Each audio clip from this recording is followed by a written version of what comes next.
Me and my team, along with Sam Watson and his team, we're going to stand together and fight this disease.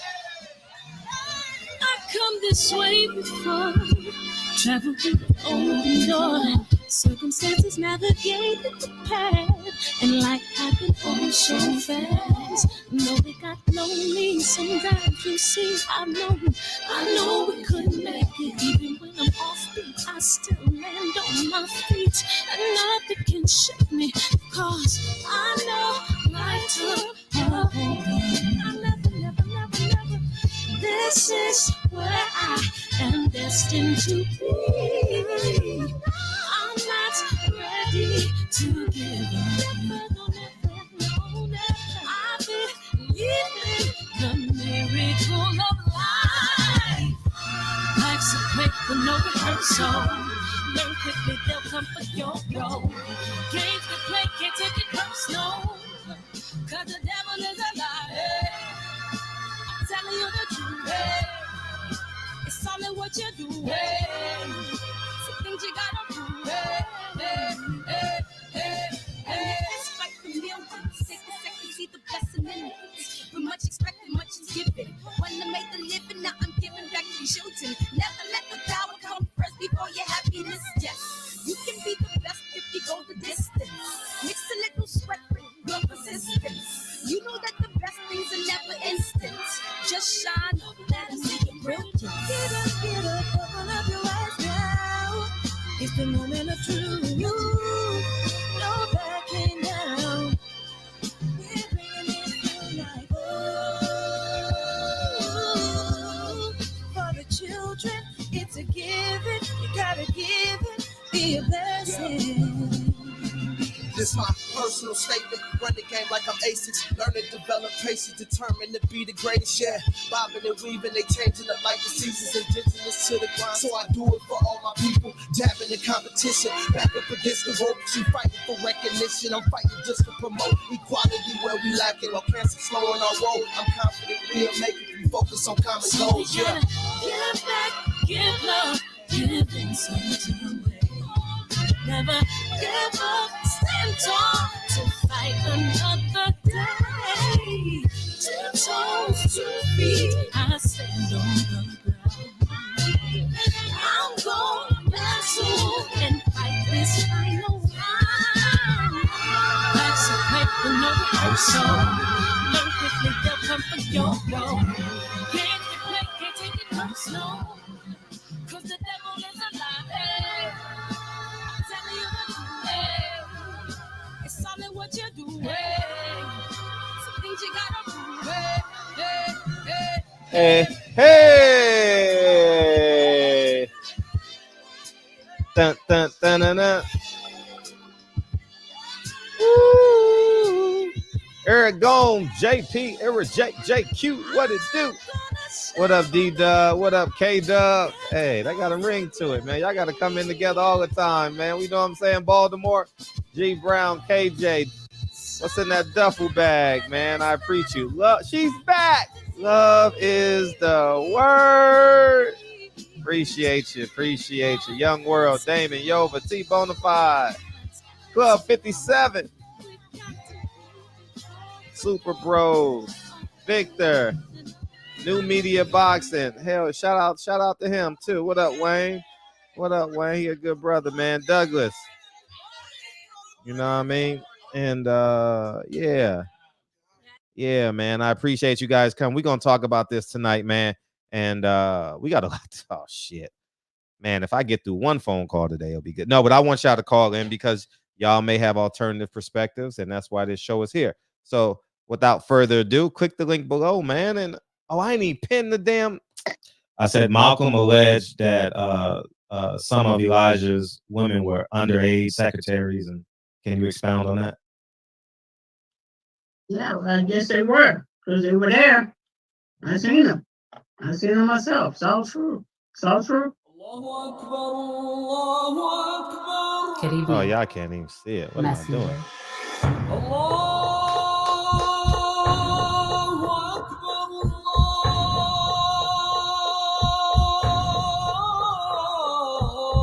convinced us that you were the last messenger.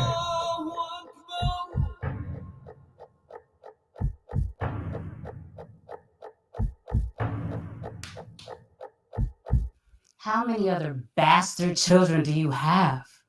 At least 15. At least 15. Welcome to the show, y'all. I totally appreciate y'all coming in here. We're gonna let the room pile on in, and we'll but how's everybody doing, man? So last night, I'll tell you why the show didn't happen last night.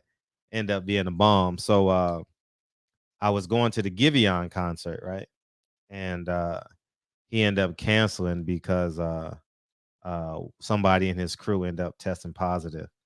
Hey, that testing positive is running around crazy, man. You know what I mean? Jesus Christ. You know what I mean? So it is what it is, man. And yeah, so that's where I stand on that. Are y'all still? Yeah. So uh uh, uh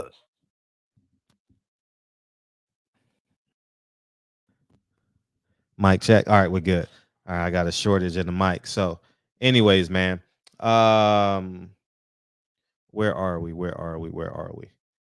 Should we go into the show already? All right, I don't mind. We can go into the show.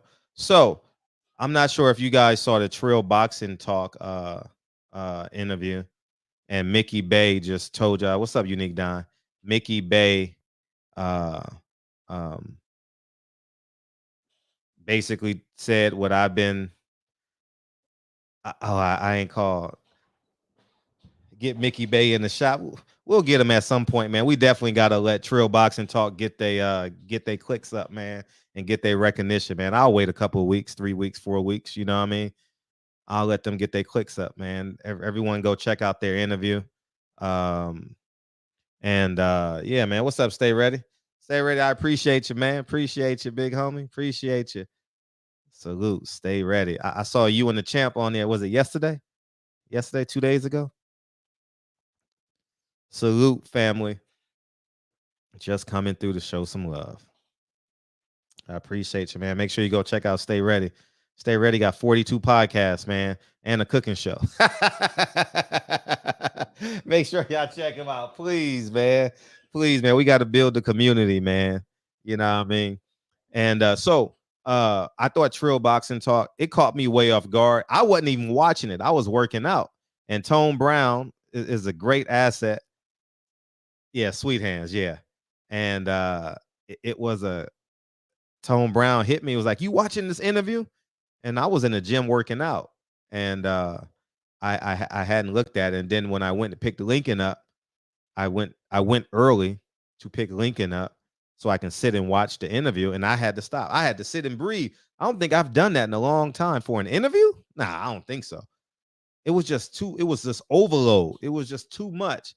And I know I say a lot of things and I tell you a lot of things, and a lot of things are true that I talk about, right?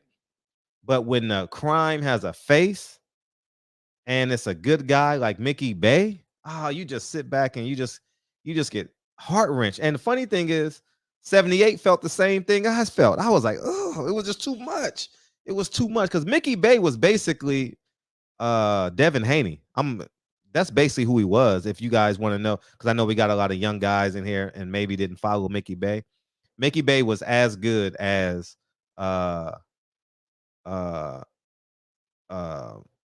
mean, he was just damn good. Mickey Bay was damn good, was a champion. He would have been a multi-weight champion, especially at 35 and 40. I believe he would have been a champion. He would have came on before Bud, and then Bud would have had the belts, and then Mickey Bay would have made his retirement money at 47. But that's basically what happened, man. And what was I gonna say? Just go watch it, man. If you guys get a chance, please watch it. Please watch it. It caught me way off guard. It caught me. The information wasn't new because I was around at the time and I knew of Mickey Bay. Actually, about a year and a half ago, I actually hit Mickey Bay up for it. I don't know if he saw it, but and he was supposed to come on about a year ago, and I was gonna talk to him about it because I know about all that stuff because I was in the gym at the time, just on the newspaper side. And so I know about the dealings and the conversations that was being had at that time. I just was an assistant then. I was, you guys, he was on the show before. Ken Miller was my editor. And yeah, man, it was tough times. But a lot of fighters went through what Mickey Bay went through. But it's just when you hear the man telling what the hell happened, whew, it was just heart wrenching. So I'm gonna ask you guys this now. Do y'all believe me? Now, do y'all believe me? We had Lionel Thompson come on, Mickey Bay, and the hits just gonna keep coming. Adrien Broner came out today and say Showtime don't do no promotions, and man, I'm telling you, summer 2022 is going to and I told y'all this was coming. Yeah, I told y'all it was coming. I told y'all it was coming.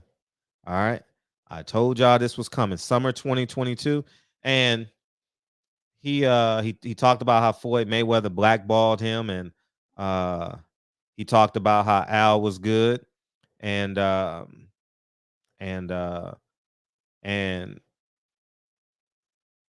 and what he didn't want to do, I thought he didn't really go in because I think he's struggling with that duality a little bit with the blame game, but you know Al is untouchable. Al knows what's going on, but he's untouchable. So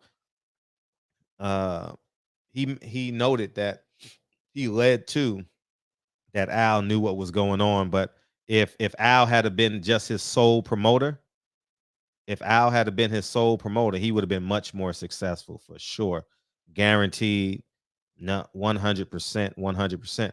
And back then, that was when Al had a lot of money. So now that PBC doesn't have money, Mickey Bay would have benefited from that hedge fund, from the $900 million from the hedge fund. But in 2021, it ain't no money. So Mickey Bay would have benefited greatly from Al in 2014, 15, 16, and 17. You know what I mean? And yeah, he said Al catch the plane every Saturday night. You don't know that? His mom is almost 100 years old. I thought that's an old story. Yeah, Al's mom is almost 100 years old. She was born 1920 something, 1923, 1921, 22. But she's approaching 100 years old, and he goes every Sunday and takes her to church. That's an old story. That's a real old story. Everybody in boxing knows that. Well, y'all didn't, but yeah, he's been doing that for years. And so where else are we at? But just go watch the interview. But it's just heart-wrenching to know that. That's why I say it's on Trill Boxing Talk. That's why I say we got to get rid of us. We got to get rid of what in our community. Stop worrying about what everybody else is doing.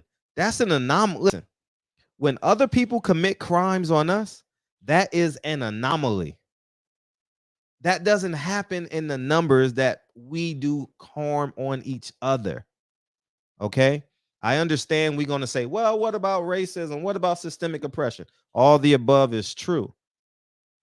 But we have to get rid of, in our community, all y'all that was praising Floyd,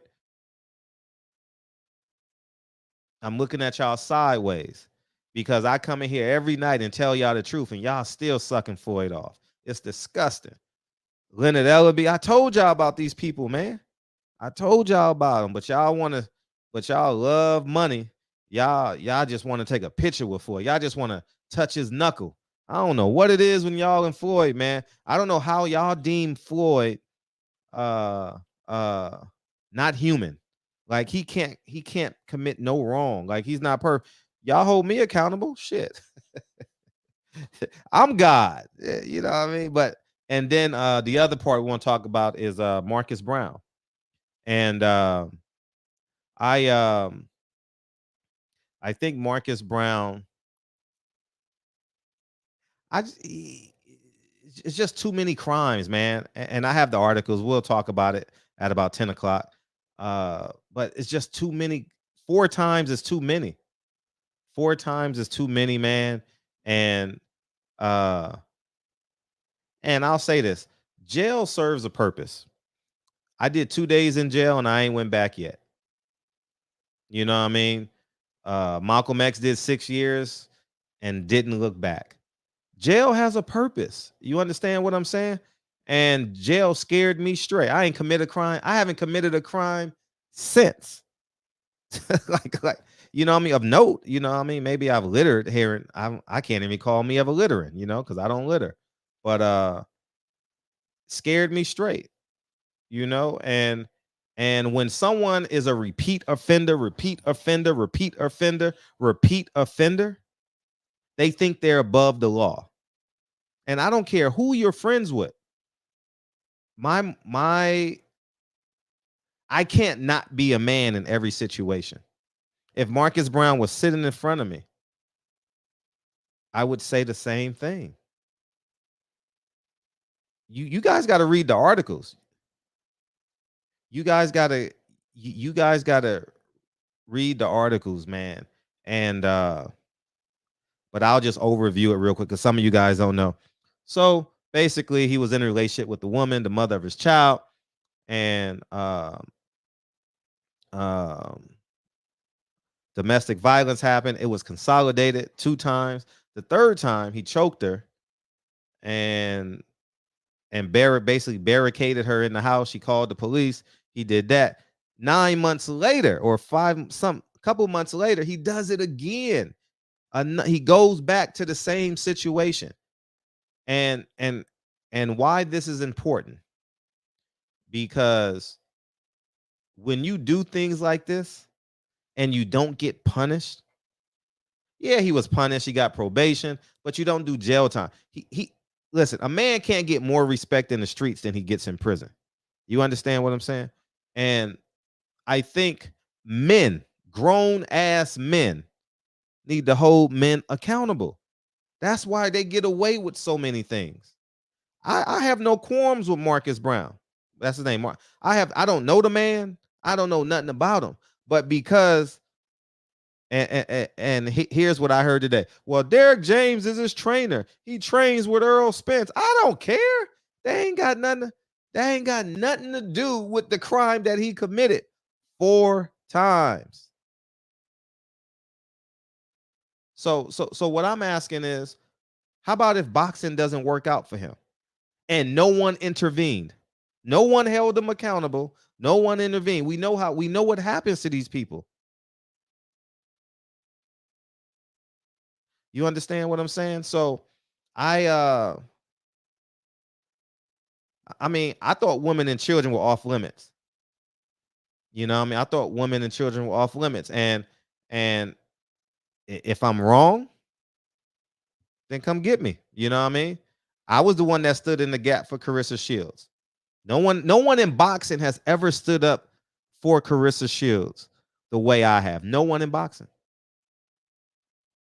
Or how about Bob Arum when he was disrespectful to, what's the lady's name? God damn. She's engaged to Barack. I don't know. I'm drawing a blank on her name. But anyways, Bob Arum. Same thing, man. Or how about Sergei Kovalev? Same thing, man. I don't change. You understand? And I don't need friends in my life who condone this shit. Like, I really don't. I don't condone a man on the 3rd time, Kate Abdo, thank you. On the 3rd time, chokes his baby's mother. And then goes back and he has a what do you call those things when you can't see the person? A stay away order. He has a stay away order. And he thinks he's bigger than the law and says, I don't have to abide by this stay away order. But because he can afford a lawyer and he has the money to protect himself, it happens that way. You understand? And I'm just really concerned, not just him. I'm concerned about a lot of men that believe that they're above the law. You know what I mean? I don't make excuses for it. If I mess up, I'm a restraining order. If I mess up, I mess up. You understand? And I just can't support a man who does this 4 times in 18 months. I just can't. I can't. If in 10 years he serves to be a positive member of this community, I'll come back and do a story on it. I'll be honest with you. But a year removed from the crime and he committed it 4 times in 18 months, and grown men are saying, Fred, Derek James is training him. I don't give a listen, I don't care if Derek James is training him. I don't care. Derek James don't open up my front door. Oh, but the men in my DM said, well, Derek James is going to be a 3-time unified trainer or something like that. I said, but the man choked the woman. Anyways, man, y'all feel free to call in, man. And we're gonna hash out this conversation. Feel free to beam in, call in. Phone lines are set. I'm looking forward to the people who disagree with me. You know what I mean? And then you know what I was thinking too? I was thinking how remarkable men are that make the mistake, get out of jail, and become productive citizens. That means if you are agreeing with Marcus Browne, then you're not respecting the men who made the mistake one time and come back. You understand? So at the end of the day, feel free to call in. The phone lines are open. Feel free to call in if you disagree with me. This is an easy answer for me. Are you a man or not? You know what I mean? So yeah. But I'm pretty sure you guys wouldn't mind if you disagree if it was your daughter. I know. If it was your daughter, I know you wouldn't mind. You wouldn't mind her getting choked out. You know what I mean? You wouldn't mind. You know what I'm saying? So I stand on it. I hope Arthur Better B-Dev does what he's done to every opponent to that man. What's up, man? How you feel? All right, Fred. What's up? How you doing? Don't you know Derek James is training on Fred? Derek James. We talking about Derek James, man. I mean, you know, he's a boss, man. He know people, Fred.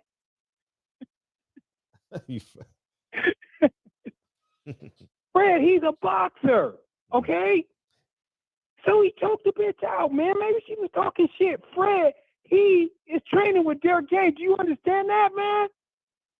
Yeah, I mean, like, I just sit here and I marvel at how we done had maybe 800 conversations, and basically every show is about masculinity. No matter what we're talking about masculinity. And every show, 100% of the time, oh, we got to protect the women. Well, here's a great opportunity to stand up and say what he did was wrong. He hasn't. Man, listen. Go ahead. It's your call. I didn't talk enough, but it's your call. Sorry. No, Fred, you know what this reminds me of? Remember the freaking deacon conversation you had that night? Yeah, that shocked me. Shocked me that night.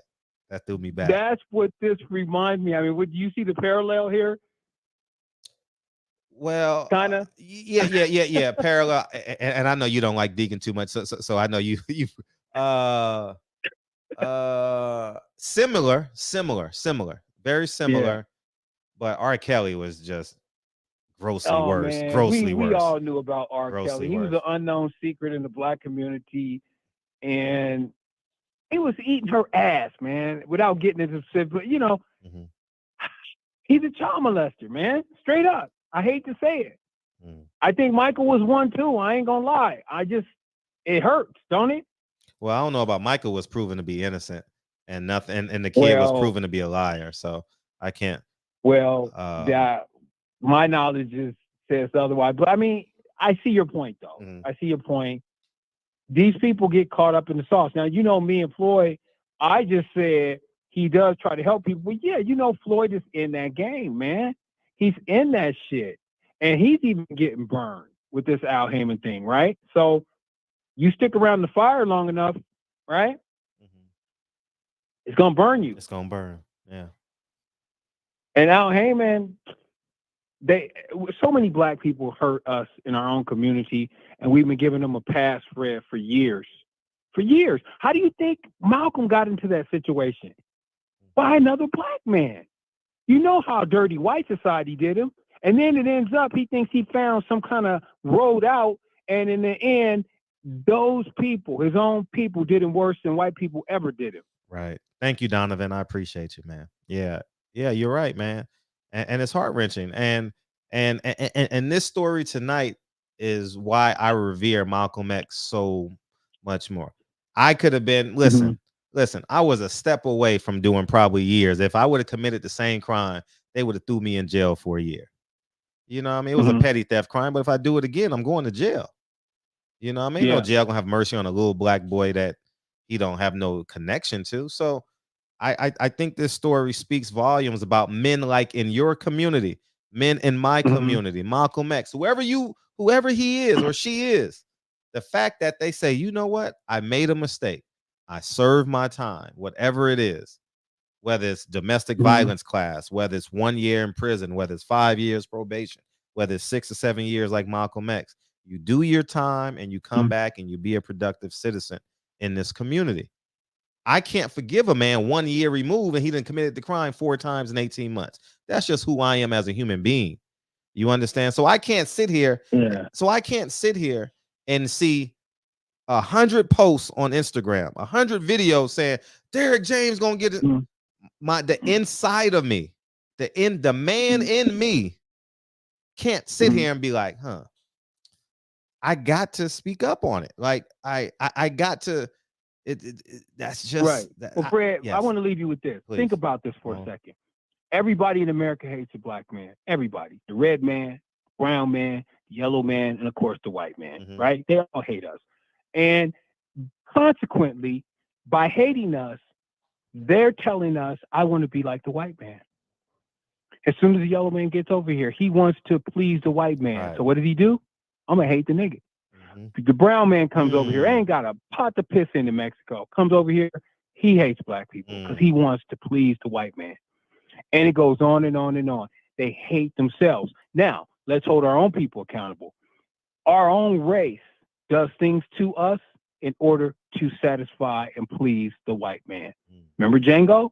Remember the character that, what's his name, Floyd? It's self-preservation, Fred, in our own community, and we've always looked the other way. There's always that one Uncle Tom sellout Negro who will do whatever he can to survive, even if that means tell the master that they're planning to escape, and he's going to kill everybody in that group. And it's sad. It's the crab effect, right? But what are you going to do, bro? That's my time. I'm out. Have a great show. Are you still waiting on Mickey? Nikki? Wasn't Mickey Bay supposed to come on tonight? Oh no, he's not coming. No, no. We got to let that Trill boxing talk interview breathe. Okay. I'm gonna check out that story though. Yeah, for sure. All right, bro. Stay up, man. Appreciate you. Thank you, man. All right, Fred. What's up, Dion? You too. Your connection messed up. Hello? I'm good. I see you fine. No, all I hear from your end is. You got to beam out and beam back in because we hear you just fine. I'm going to beam back in. All right, for sure. He'll beam back in. And, you know, man, it's a lot to cover, man. We can go anywhere. Y'all can go anywhere you want. Mickey Bay, Floyd Mayweather. Who's going to apologize to me, though? All y'all Floyd Mayweather guys, who gonna apologize, man? Y'all been giving me beef for a year and a half.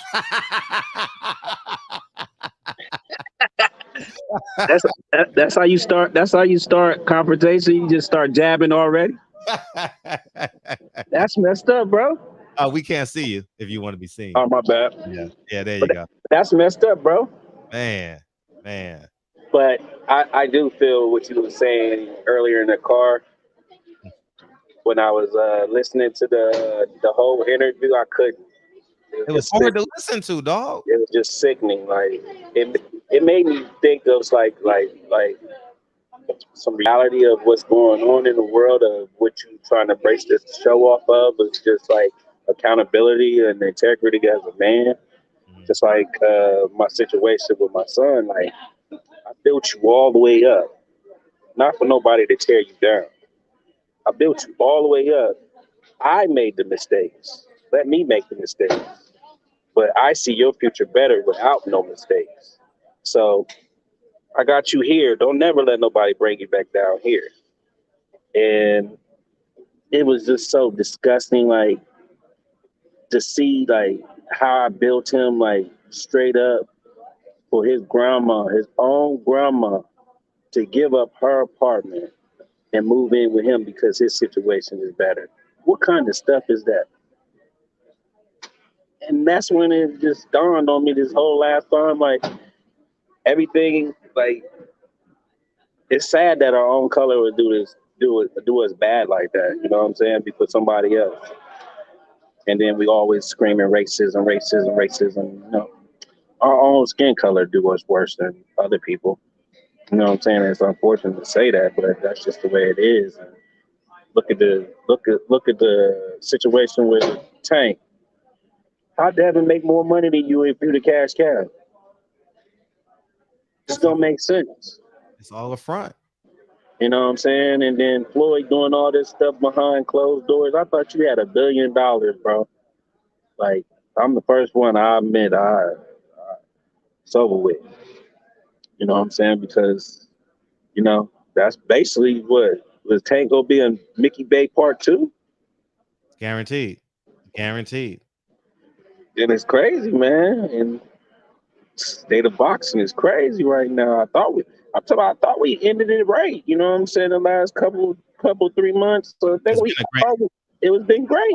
Since Wilder. It's been fun. It's been a fun ride since Wilder. You know what I'm saying? And I'm starting to think just like you too, on our pound for pound list too. Like we gotta put some votes in there for Fulton, for real. Right. Yeah. You got to. Fulton deserves. Because ain't too many people mentioning him on the pound for pound, but you got to, like, look what he's doing.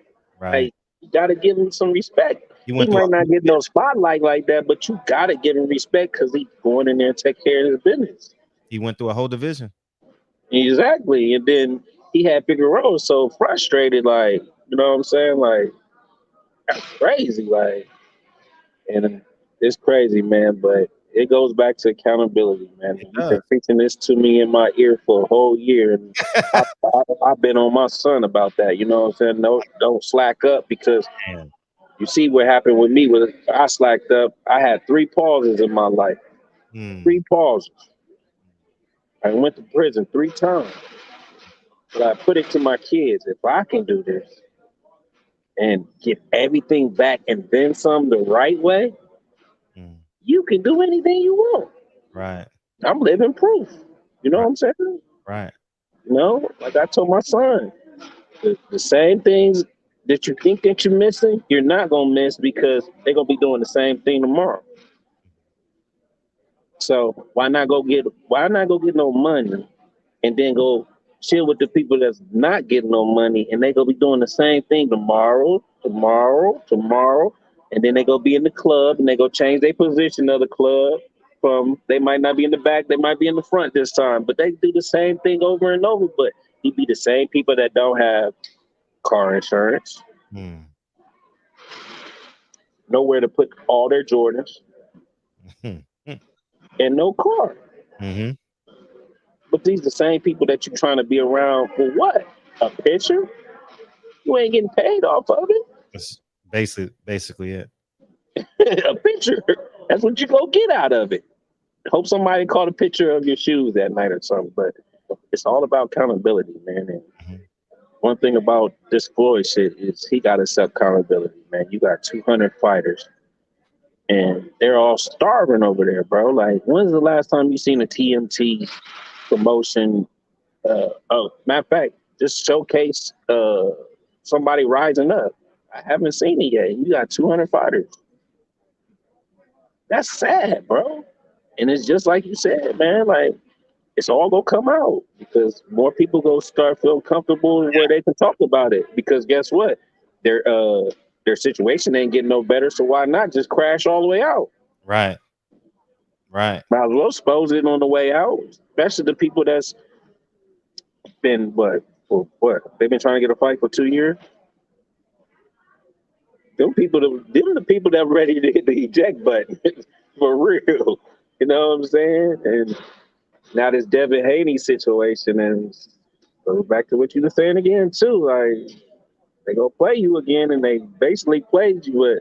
But Bob being cheap, it might backfire on them. You know what I'm saying? But I don't know. Like I said, until they get in the ring, I ain't believing shit. Right. I don't believe it at all. You know what I'm saying?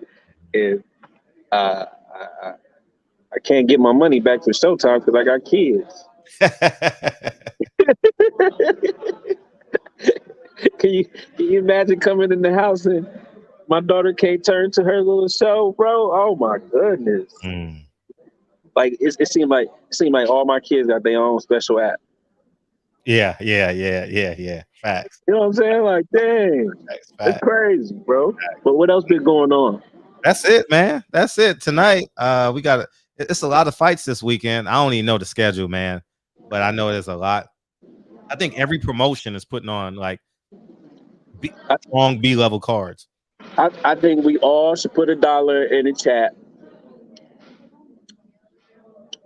and so one person buy the pay-per-view, and we share it with thousands. Facts. That's a good idea. For real.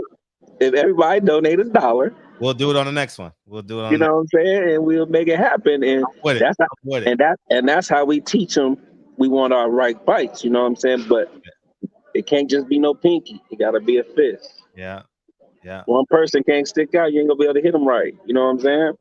Right. So that's what we need to do next, bro. I'm with you. I'm with it. And we'll have thousands in that room. Yeah, man. I'm not paying for that, but I can't believe that's on pay-per-view, man. And then everything you said, it's happening. Like, all right, Dre, I'm toot your own horn. I tap out. Everything that you're saying is happening like it's a play. Yeah. You know what I'm saying? Because you said it, like you go be able to tell when people going broke because they're gonna start putting all these pay-per-views to offset the motherfucking purses. They want us to pay for the purses. Yeah. Floyd got $1 billion. Why you need my money? Just to put Tank in there with somebody else. I would care if he in there with. It can't be no C fighters no more, bro. Like you gotta be A- at least, man. Like right. Versus another A-, and shout out to the queen. Her birthday's next month. And then the sad part about it is the person that I'm getting it from, like, because I told him I ain't paying for that shit. I'm coming to your shit to watch your shit. You pay for that dumbass shit. I'm gonna watch your shit. Right. He's starting to complain like, man, I'm not giving that shit no more. I'm like, what? You donate to everything. Like, where did you get this change of heart? He's like, man, that was a horrible pay-per-view. And then I'm like, you got another horrible one coming up later. Keith Thurman and Barrio. Yeah, facts. That's a bad one. Fred, I need a number game. How much do you think that's gonna do? 80,000. I told my friend 75,000. Yeah, about 80, 75. But Luis Ortiz is gonna do like 7,000. Damn, Fred, you ain't put him over 10? I don't think they're gonna go over 10. How? Who the hell is gonna watch boxing over college football? Yeah. And you're gonna be full. You're not even gonna be Yeah. You wanna even forget that boxing is on. And it ain't even no spectacular names to even cross over nothing. I'd rather play spades and talk smack than. And then this is like a UFC down week. UFC fighting too this week. Oh, are they? Yeah, like some no name people. You know what I'm saying? But they fighting. Mm-hmm. So they got a lot of competition this weekend. So you saying it ain't gonna even crack 10? Nah. How? It ain't 10,000 people. I don't see 10,000 people buying the Charles Martin fight. I'll be honest. I don't see it. Whatever happened with that Brownie fight? Browne? Who won that or that? Who's that? The guy with domestic violence. Oh, that's tomorrow. It's tomorrow? Yeah, he fights Arthur Beterbiev. Better knock him out, bro. Better knock him out, bro. I hope so. That'll be good. He's a bad boy though. Arthur Beterbiev is a bad. He used to be one of my favorite fighters. I've never seen him fight yet. He was on PBC. I used to like him. But the other day, I've been missing him on that. That's what we're missing in boxing, man. The other day, I was watching the Duran and Leonard fight. Round 13, round 14 to 15. Oh my God. Man. We missing that, man. We missing it.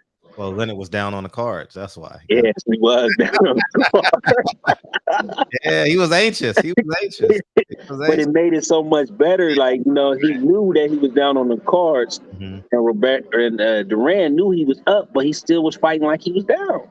Right.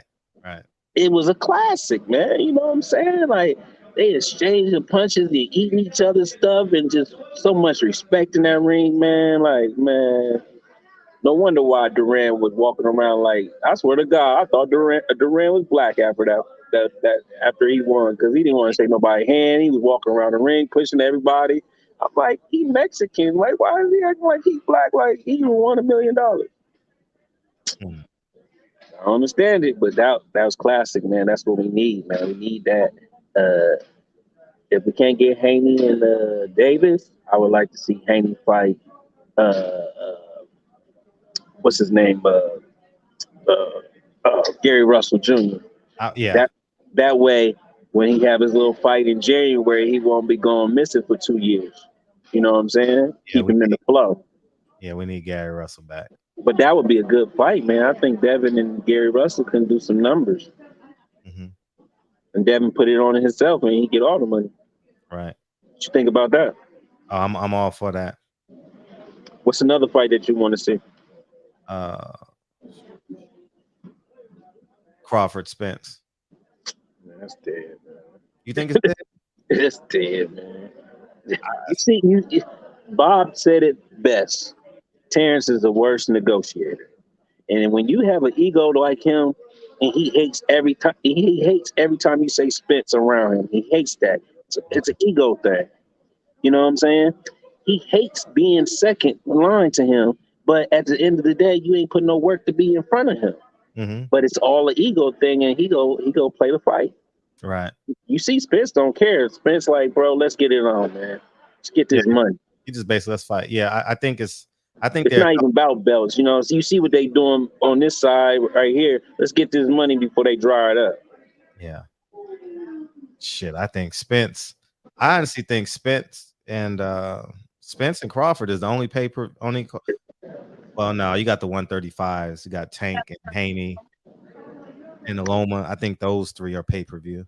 We need Spence and Crawford to save boxing. And we need it. It needs bad. When I say we need Spence Crawford bad, sheesh. We do. Yeah, we do.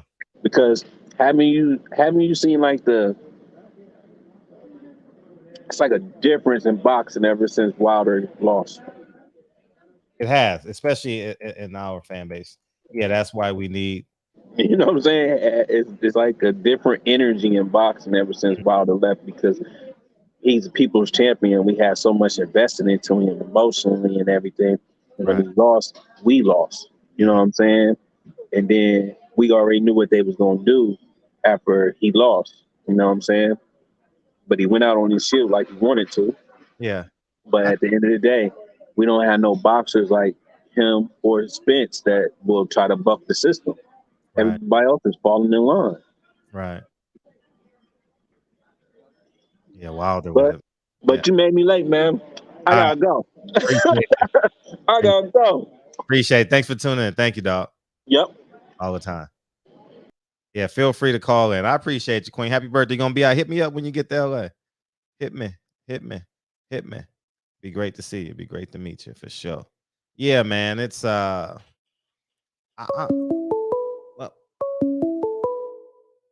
what's up, Miss T? Broner got it right or what? What's up with Broner? I don't know. They said they're negotiating today, but nobody knows what's gonna happen. I think take it because Eddie, I give him this. He pays his people. People happy with his pay, and they get it right after the fight. They don't have to go on no payment plan. Right. Oh my goodness, that interview, Fred, that was classic. Wasn't it? Shout out to that team over there. Shout out to that team over there.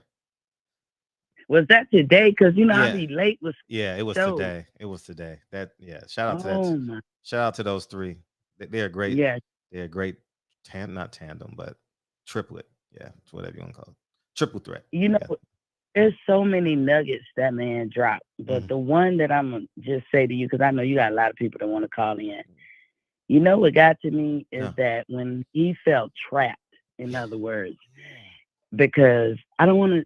Trio. It's Floyd. I don't want to look like I'm hating or what's the other thing that people say, like I'm jealous or those crippling words. They can stop you from protecting yourself in the moment. That shit gotta stop. With all of us. I gotta stop it. I believe everybody gotta stop it. When somebody doing something and you worry so much what it look like, some things you gotta, you can't cross the line. And messing with your money and your career, because in the end of the day, he could probably forgive a lot of stuff, but he can't get over that time he wasted. That he'll never get over. Man, he would have been a two division champion, no doubt about it. No doubt about it. He was a pro's pro. Like, he was hard to beat. Hard to beat, man. Sheesh. Did he fight Melina one time? Fight who? Melina. He got knocked out in the last round. He was up 9 rounds to nothing. That was a fight. That was a fight right there. And right at the end, I don't know what happened. He got knocked out in the 10th round. Yeah, right at the end. I was watching it. Yeah. And I said as much like about what you were saying about Marcus Browne, because every time I keep seeing that fight, Fred, I honestly try to have my own mind, but I honestly cannot get happy about Marcus Browne because I didn't know about his domestic violence, right? But isn't boxers like supposed to register their hands with the police like as a weapon? Isn't that true?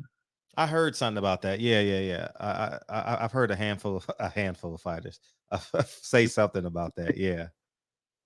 Yeah, their hands are registered weapons or considered weapons. So like if they just get in a fisticuff with somebody outside the grocery store, it could be a regular person.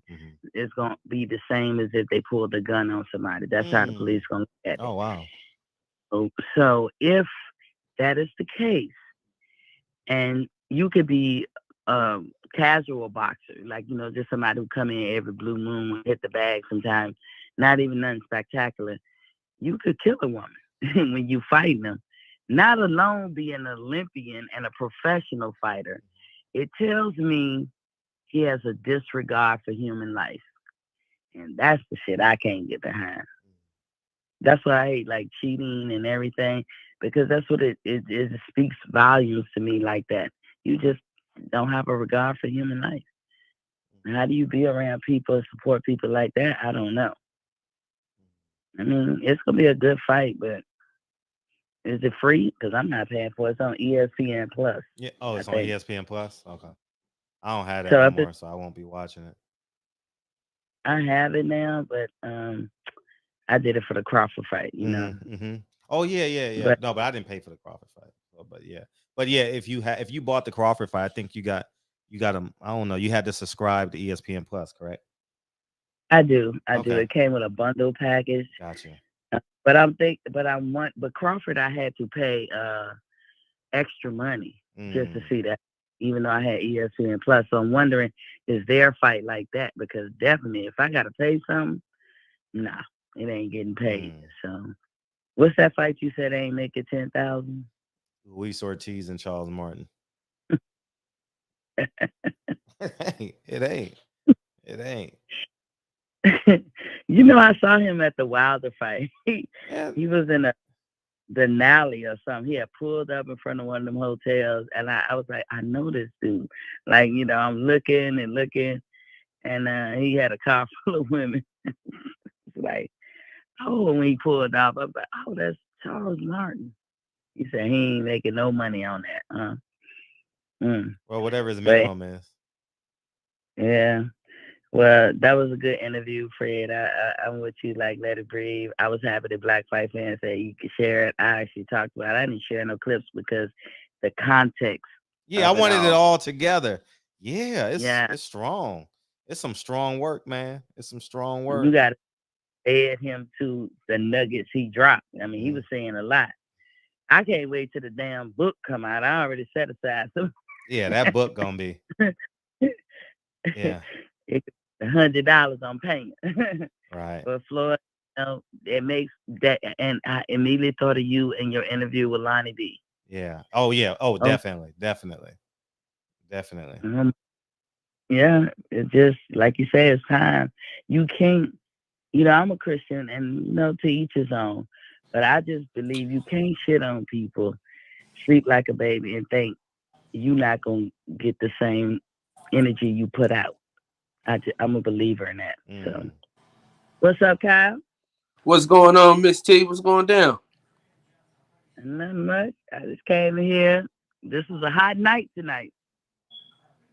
Yeah, man. I had to handle some business, man. My daughters, they feel like they don't want to go to sleep, so now they keep talking about they hungry. They want to be stronger. They want food to eat stronger, so they getting all cute and shit. So I gotta handle that. You got to hit them with the lavender Johnson & Johnson soap and lotion at the bath time. That works every time. It works on adults, so I know it works on kids. But yeah, Fred, I ain't gonna hold you up. All right, Kyle. All right. I'm anxious to hear what your panels and your guests gonna be saying all night. Yeah, I'm up tonight. I appreciate it. Yeah. All right. Holla. All right. Thank you, Mr. Yep. Thank you. Thank you, Mr. Big Fred, we gotta have a discussion. Okay, about what? So, do you have like the documents about what happened with Marcus Brown? I'll. You want to go through it now? Let's do it. Because I want to go through it because I don't really know all this. Well, let me 817. Then we'll go through it because you're here. What's up, 817? What's happening? Boy, Kyle hit the nail on the head. That's what I was waiting on. So I'm gonna wait till 10 o'clock. I was gonna wait till 10 o'clock. Yeah. Oh, okay, yeah, that's what I was waiting on because I wouldn't read them. So you know what I'm saying. I wanted to see what was up. Mm-hmm. You know what I'm saying. What's your thoughts? My thing is, I want to see was you gonna read the details because generally what I'm seeing is 4 arrests in 18 months. You know what I'm saying, and family violence and domestic violence. That's what I'm seeing. I'm seeing kick the door down with protective order. You know what I'm saying? That's what I'm seeing. And that's what I'm saying is that's what I'm seeing amongst the channels. But what I'm not seeing is the details. You feel what I'm saying? So I feel like the details need to be talked about. Okay. You know what I'm saying? Because that Nipsey, Fred. Again, at the end of the day, I'm gonna attempt the V12 to fully try to. I don't even know what button it is anymore. Swallow the food. You did, but it's all good. I got you. 2 Hour Earl is back. God damn it! What they gonna do now? Say, we know what they gonna do. They gonna duck and wait on the white boy. Hell, you mean, man? Say, look, if y'all didn't see the play coming from a mile away. Bob showed you what the play was, and they was shaking hands and grinning and shit before the Sean fight. That shit wasn't for fun, bruh. That shit wasn't for fun. I told you. This motherfucker named 3 people when he moved up. He ain't fight none of them till he was made to. He not gonna fight nobody till he made to. Earl gonna take all the hard work. But man, anyway, I want you to do your thing, Fred. I want to see the details get read. I want to see how the chat react to it and how everybody else react to it. Okay, sure. For sure. Yeah, I want to see the I want to check the details. Okay. You know what I'm saying? Double check the details. Got to cross my T's and dot my I's, so I can't sleep well. You know what I mean? Oh man.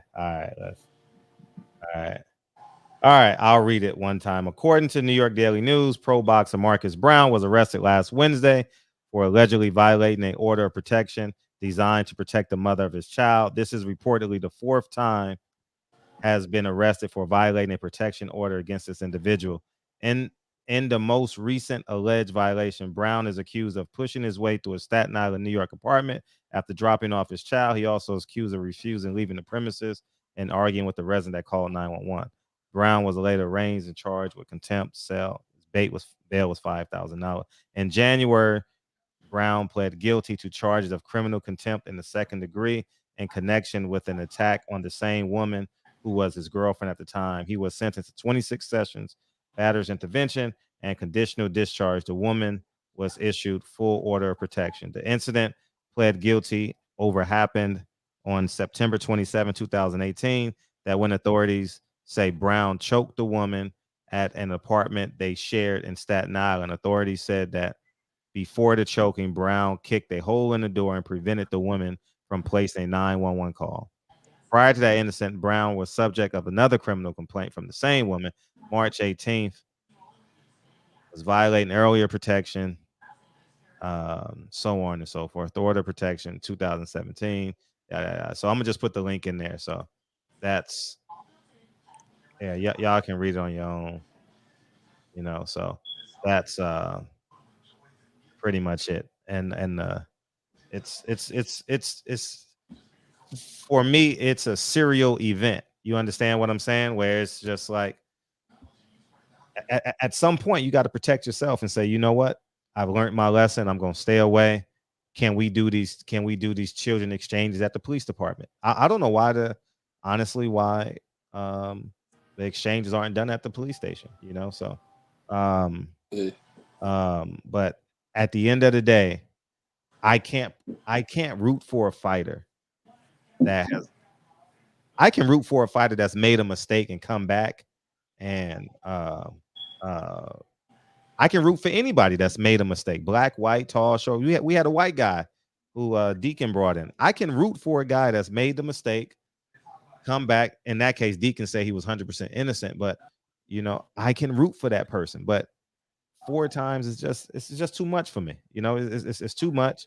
And in 10 years, if he's done his part in the community, then so be it. But not 1 year removed. I can't move like that. What's up, 817? Now, to me, yes, just to me, right? Yeah, take your time.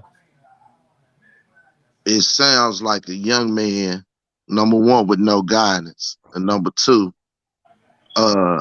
in one of them can't quit me babies. Myself, I've been involved in a toxic relationship before. You know what I'm saying? And by the grace of God, I was able to escape it without any issues such as these. You did. Sometimes the people that you lay down with ain't the people that you're gonna end up walking with in life. And it's obvious Marcus made some mistakes here. It's obvious he did, right? But I see a lot of young, immature, and dumb. And your stopping point, you know what I'm saying, at your common sense level, my common sense level, you did, maybe our manhood, maybe it's something that turns us away. But it's sometimes I've seen brothers even trying to walk away and get involved in some shit. Right. Keys get took, stand in front of the car, stand in front of the door, the whole nine. You feel what I'm saying? And it's always the perspective of the person that got arrested. None of the background, as far as the argument, none of those things are ever displayed. And I don't even think they matter at this point, because once it gets out, you know what I'm saying? There's no turn back. There's no recourse. You know what I'm saying? We don't know if Deshaun is guilty, but once it got out, there's no turn back. There's no recourse. You know what I'm saying? So the hockey player, his wife said that he was cheating on her and betting on games and physically abusing her. They suspended him and everything else. A whole year later, they found out he wasn't betting on games or nothing. Ain't nothing being said about her claims. I'm not saying that this woman wasn't afflicted. I'm not saying that Marcus did the right thing. You feel what I'm saying? Mm. But it's a lot of cats in this chat, I guarantee you, that's been in a toxic relationship and raised their voice, push their woman hand out their face, some shit like that. If the neighbor would have called the laws on you, your ass have been in the same spot. Marcus made the mistake of going back.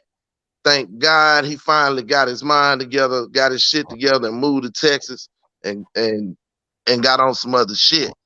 But I just think it's a situation where the nigga was young, dumb, and stupid. He didn't beat the shit out of him. He didn't stomp her. He didn't choke her unconsciously. He didn't kick her damn dog. He kicked the door in and waited on the police to get there. Sound like a stupid in love nigga to me. But again, you know what I'm saying? It's all context and it's all, you know, what you see and what you expect and what your experiences are. And at the end of the day, like you said, for you, it takes 10 years in the community before you'll give them another shot. You know what I'm saying? But one thing I heard come out of Lady Mouth a minute ago was Christian. And it killed me how all these Christians couldn't forgive, but God gave his only begotten son for the rest of our sins. Everybody that call themselves a Christian and shit can't find their way to forgive for the smallest of shit. More or less something big. And the examples be out all the time. The devout Christianity shit only play when it's in their favor. But I'm a dip. I just felt like all these channels or all these other motherfuckers that's talking about the situation ain't never talk about the details. And then, you know what I'm saying, be honest about shit that's done happened in their own life.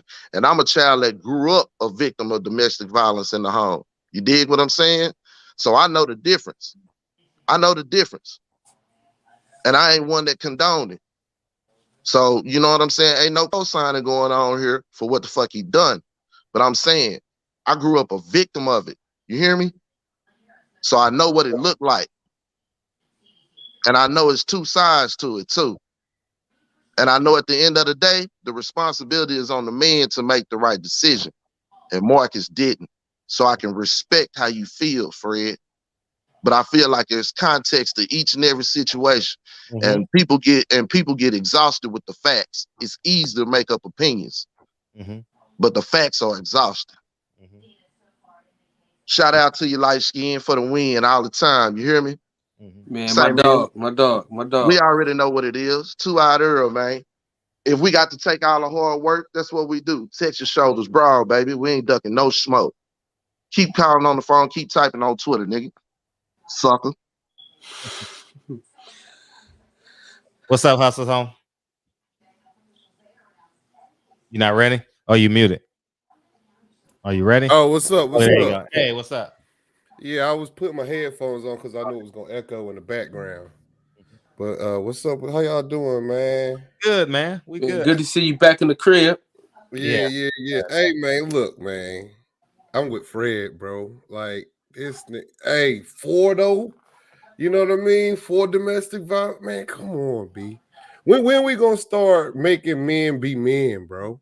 Like, when are we gonna stop copping out for niggas is beating up women, bro? Like, it is disgusting. I got 2 daughters. I understand people be like, you gotta be in context. You gotta be in context. Take it in context.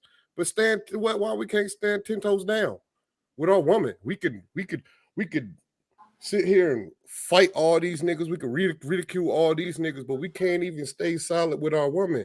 And but don't understand why our women going elsewhere for protection. You know what I'm saying? I don't know, man. I got a mixed feeling because my mom got abused ridiculously by my dad. So I feel somewhat different about the shit. You know what I mean? I'm not the type of nigga that saw no shit like that. And in my mind, say I want to be like my dad. In my mind, I wanted to be like, yo, because at the time I was powerless. I was probably like 8 years old. You know what I'm saying? So in my mind, no woman should never be treated like that, no matter what she say out her mouth. You know what I'm saying? Maybe because I'm a 6'3", 260-pound man, and I feel like can't no woman physically do no damage to me. So all the popping off and a bitch slapping you and shit. Like that shit don't hurt me. Like, man, come on, B. So I don't know, man. I feel like nobody should be putting their hands on nobody. I ain't supporting this nigga, bro. I got the same energy with this dude as I had with Sergei Kovalev, bro. Exact energy, bro. I ain't dealing with none of that shit, and I ain't tolerating it. I wouldn't allow my son to do it, so I'm not gonna allow your son to do it. You understand what I'm saying? I'm with you. Like I'm with you. I'm not watching the fight. You know, I have no nigga. I mean, obviously I'll see it on my timeline when it's over, but you know, I mean, I anyway, I can't watch it anyway. So what the hell? Yeah, but back to black business. Yeah. Back to black business. Where my hoodie at, B? I'm gonna ask you every day. You know what? Fuck it. I'm gonna ask you every day, my nigga. Yeah. It's if this nigga TBS go get a hoodie, I'm gonna read through this phone. I'm about to read. He gonna do something funny. I'm gonna read through this phone on that motherfucker, man. And truth be told, I don't. Well, let's see what Kyle before I go into this. Don't trip. Hey, get 9 wives too, bro. Everybody buy 9 wives. Oh no, he ain't going to get no. Oh man, I thought we disappointed, Kyle. Every time you leave, you come back funnier. So what? Every time you leave the screen, you come back funnier. You didn't come back funnier this time. What you mean funny? Like we thought you were gonna do something. I thought you was gonna bust out a TBS hoodie with my name on. The TV was loud and shit. Oh, okay, yeah. I thought he had. And I'll say this: I'm not getting in the way of the young man. I'm telling you how I feel, and everyone has a right to feel how they want to feel. You know, it's like when the thing went down on Rolly, I said, hold up, because once I go, I can't go back, and I pulled back, and guess what? Nothing has happened with Rolly. So it was staged. It was 30. We've been on this for 30 days now, 45 days. It was staged. And then after I heard that Mickey Bay Bay interview this morning, that thing was staged. It made me think about Rolly. Yeah, Rolly. Soon as I heard him start talking about how they did stuff, how they did business, I thought about Rolly. See, if Rolly wasn't, I don't know, if Rolly wasn't who he was, I feel like people would stand up with him. You know what I'm saying? Like they take his personal, how they feel about him personal versus defending the facts of the matter. You know what I mean? Absolutely. That's why I mess with CC. CC sit there and tell that man how she don't like him, but at the same time she stands solid on what she believe in. And that was beautiful. That was I enjoyed CC today. She took that interview to the depths of where it needed to be. Yeah, you know she be touching my soul sometimes when she be talking. She funny, man. I cannot wait to see where that woman's going. Yeah, hopefully she goes to the top, wherever she's going. Hopefully it's to the apex. You know, because I don't get a chance to watch that show every day because that's my workout times. So I don't get a chance to like watch it like in its duration. They moved it because they moved the damn time. Remember? Oh, they moved the time. That what they did? Oh, okay. Yeah, so they moved it a little later. Oh, it's later now. Okay. I don't know, but I usually catch it on replay. If someone timestamps it for me, I don't get a chance to watch it every day live. Because remember, that's how I even learned about them, is because of you. Yeah, they do a great job over there, man. Speaking of people, and I'm pretty sure they've said it, they reformed themselves. You know what I mean? They did their crime, did the time. I did my crime. I did my 2 days. They did their crime. They did. You know what I mean? I'm just saying, like, life is a beautiful place when you get reprimanded and you have to hold yourself accountable. All he got to do is come publicly and come up with a statement. Don't dodge nothing that's coming to him. You can't. But the media not gonna say nothing to him. The media won't say anything to it. Bitches, bro. But the accountability he wanted to do an interview. Now listen, now because I was trying to interview him one time. Now I understand why he don't want, because now he thinks we're gonna bring that up. That's why he don't want to talk about it. It has to be brought up. It's part of his history, and he has to confront it. You know, the same way I'm open about my past and the mistakes that I've made. You gotta confront them, man. You gotta confront them. It's so important. You know, I'm free as a bird, man. When I say I'm free, I am 100% free. I ain't got no religion hanging over me. I ain't got no rules or man. Yeah, I feel you. I feel you, bro. No, so I I heard the brother talking about being Christian and forgiving. I understand that, but he got to understand that that's an organization. Yeah. I want to play devil's advocate though, if y'all don't mind. No, go ahead. We all got women. I don't, you know what I'm saying? We all got women. Mm-hmm. Yeah. And the only woman that can get you to that point is the woman you love. Sure. That's it. Can't no other woman get you to that point. Right. And you know, so what I'm saying is I need more. You get what I'm saying? I need more information. That article didn't really give us shit. You know what I'm saying? I need some information. Like, oh, you want like the court documents and all that? Yeah, I got a bunch of stuff. Hey, I'm gonna ask you a question though. There's two Yeah. women that could take you there though. Your mama, have you? You know what I'm saying? Like, do you handle your mama? Nah, hell nah. So that means you shouldn't handle your old lady like that. You should handle your look. It's 4 types of women in my life that I will die for right now. My daughters, my mother, my sister, and my grandma. That's these motherfuckers. They could do like on some real shit. Handle your women as if your son. You was teaching your son how to handle women, or handle your women as if you was teaching your daughter how to accept being handled. I don't argue with my kids in front of my wife because I knew. I mean, I don't argue with my wife in front of my kids because I knew when I was doing it, my son was disrespecting my wife. My son was disrespecting his sisters. You know what I mean? So you gotta understand, man. I'm gonna forgive him when he stand tall and not hide from it. When he be a man, I'll look to turning the other cheek. As long as he's hiding from it, I don't support that shit, bro. Bottom line. Yeah, I mean, I can feel you, but I'm gonna say this though, because we sound high and mighty as a motherfucker, man. But now, like being a grown ass man and knowing shit now, I don't even get involved in domestic violence shit. Nah. I'm gonna keep it a buck. Sometimes you can, most times you just can't. How bad is it when you get in charge with it though? You feel me? You know what I mean? Like, all right, let's say hypothetically. But hey, let's hold on. My woman two times. We gotta say this. I don't think his baby mama is black neither. So what? No, nigga. What I'm saying is, most times when niggas get charged. Yeah. They don't. A black woman really don't charge a motherfucker. She don't even show up to court most of the times. That's what I'm saying. That's a little different too. It's layers to this shit. You know what I mean? It's layers to it. All I'm saying is, it's layers. So you feel me? So you can defend it blindly, but you can't ridicule it blindly. That's what you're saying. This is what I'm saying, brother. What I'm saying is this. Being in situations, looking at situations, look on outside looking in, all the whole shit, breaking up shit, getting in the middle, being involved, the whole shit. I gotta know more. That's just me. I mean, y'all can feel how y'all want to feel, but I need more. I want to dig in like an Alabama tick on the hound. I want to get in there. You know what I'm saying? Oh, definitely. I want to know I want to know everything. I don't want to just know a little bit. I want to know the whole shit. Because I'm gonna be honest with you. I'm gonna be honest with you. Say what you want, but we've all been close. I mean, I speak for my damn self. I speak for myself. I've been close. Let me tell you this. When I was in middle school, right? Oh, this nigga said middle school. Come on. No, nigga, I'm telling you the truth. Listen, my homegirl Stephanie. This my homie. She beat the dog shit out of me in class, nigga.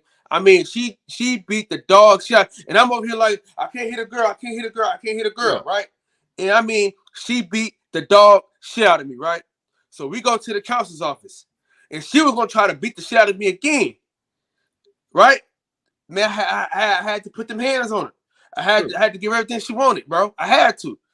You know what I'm saying? I had to give her everything she wanted. So so that's what I'm saying. We don't know the whole situation.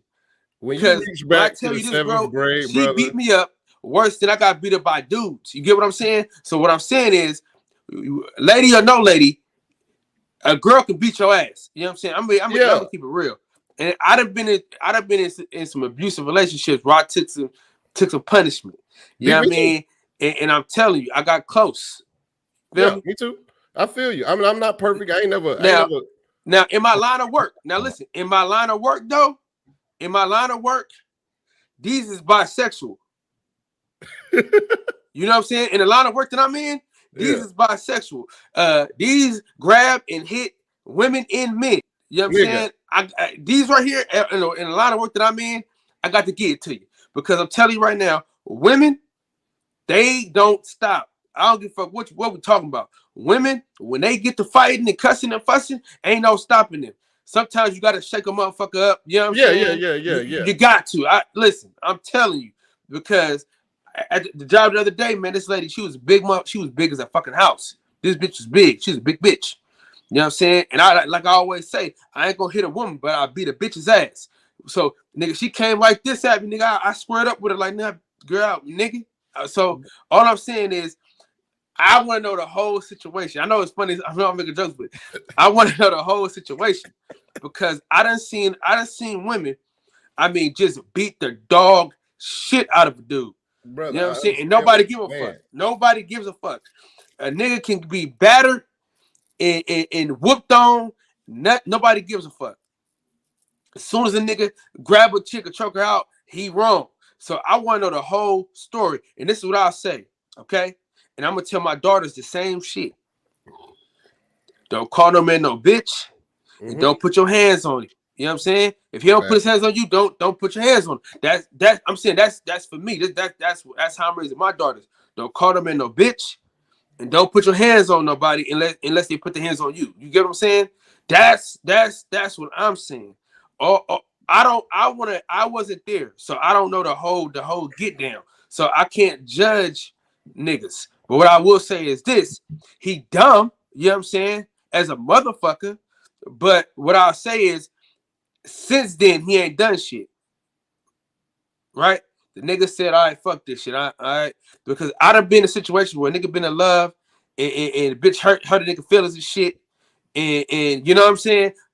If I didn't have no grandpa in my life or no dad in my life to instill these values in me, the bitch would have been beat the fuck up. That's all I'm saying. But my dad and my grandpa instilled certain values in me that wouldn't allow me to beat the bitch up. You get what I'm saying? But the same can't be said for him probably. His dad probably did the same thing to his mama. You know what I'm saying? So we got to know the whole story. That's all I'm saying to my homies is we got to know the whole story. Peel the onions back. And I'm going to tell you this. I was if you in the Bay Area, you know what the BART is. All right. We was down in the lower level at the BART station. This dude and his female, they getting into it. He grabbing a tussle or whatever, what have you. A white guy come up. Hey, get your hands off that woman. Man, they beat the dog shit out that white man. And I said, see, that's why you mind your own fucking business. I mean, when I tell you they beat the shit out this man, listen, I had my headphones in. I act like I was listening to music. And I was like, nigga, see, this is why you mind your own fucking business. I'm telling you, it's been certain times where I tried to intervene and I seen the shit about to turn on me. I said, nah, I'm cool. I'm cool. You know what I'm saying? When I tell you, Fred, they beat the dog shit out this white man. And I bet you he'll never try to help Shaquisha ever again, nigga. Because they beat his motherfucking ass. Man, mind your motherfucking business, man. Fuck him. This is my bitch. P. Yeah, man, you know what I mean? I said, all right, see, this is why you don't get involved. So whenever I see some shit, I just walk the other way. Right or wrong, I don't get involved. That's what I'm saying, because now they done beat your ass. Now they back together again. You know what I'm saying? Now they back to being with each other again, and you done got your ass beat for no fucking reason. You know what I'm saying? Now, this is what I'm saying. I done seen dudes beat the shit out of a dude that beat up their cousin, their sister, whatever, what have you.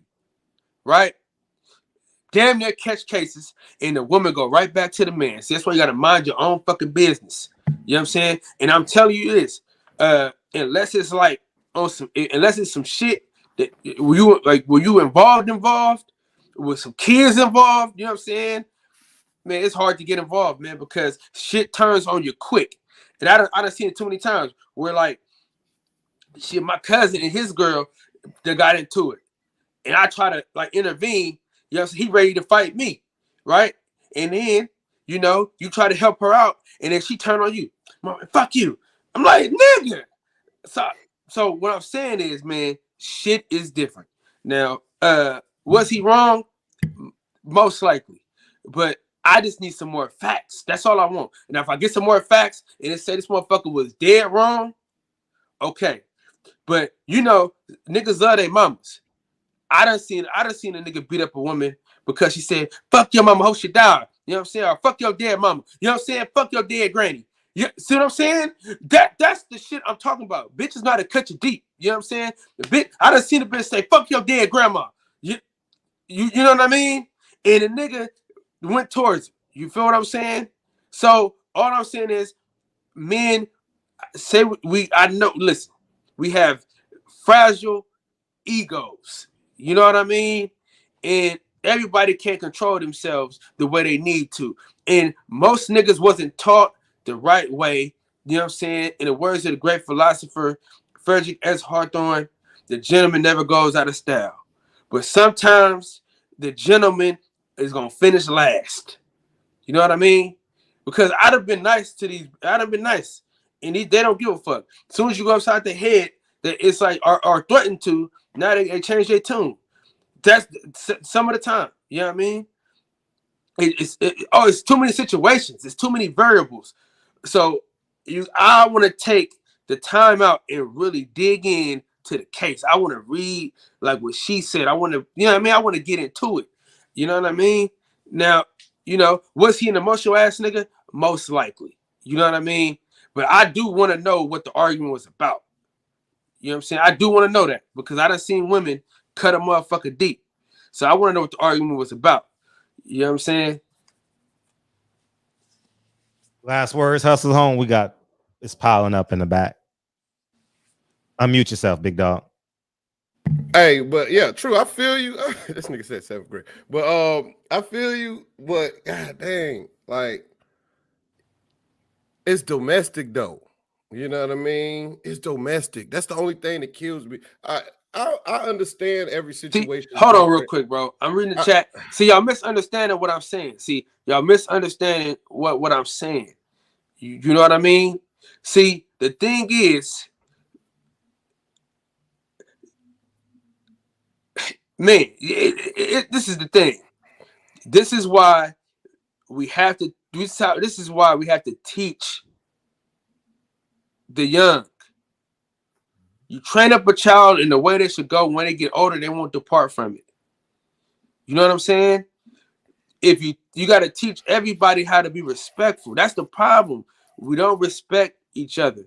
What I'm saying is, I'm not saying that I'm gonna be okay with a nigga putting his hands on my daughter. But what I'm saying is, if I teach her the right ways to react to certain situations, shit will be different. I'm gonna just let's be real about it though. People are not teaching their kids how to be respectful to one another, dog. You know what I'm saying? I'm not saying a nigga can just put his hands on my fucking daughter. What I'm saying is, I'm also going to teach her there is consequences for everybody's actions because everybody wasn't raised not to hit a woman. True. I'm gonna be out though. I'm gonna holler at y'all. But shoot, hey, it's a great show. I just want to say just one thing, bro. Y'all keep your head up. Y'all do the right thing, you know. And if every man that can hear me, listen to me. Establish respect before you get into real relationships with these women. Because if their woman don't respect you, she gonna disrespect you. Simple as that.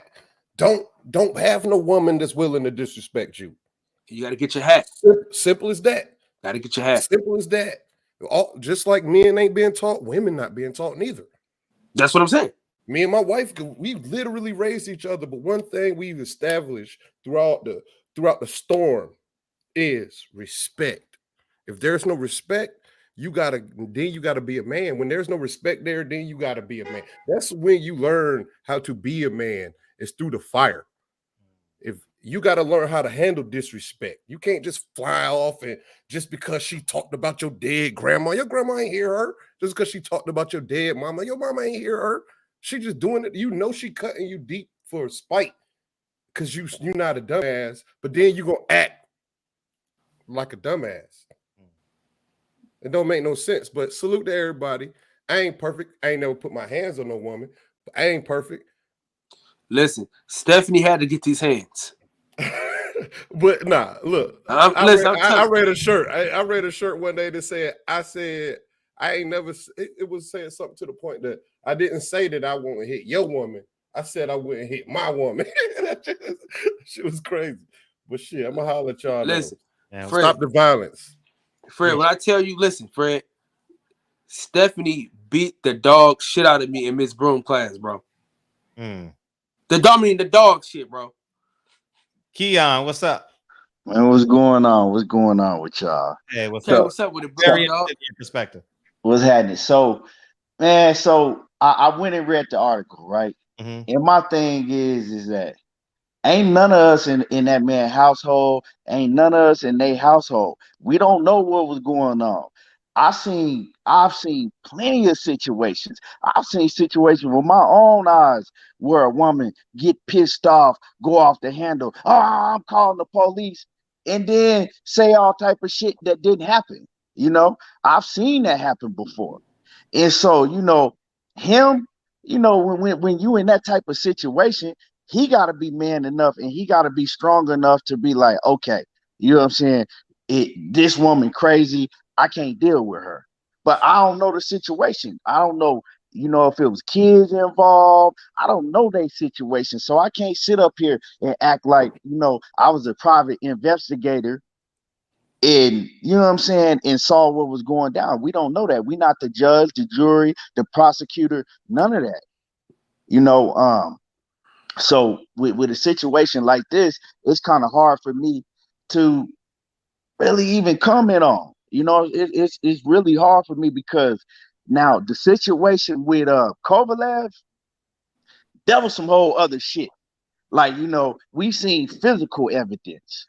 Now I was reading the article, it said that he grabbed her and he, he put his index finger in her forehead. That's what she said.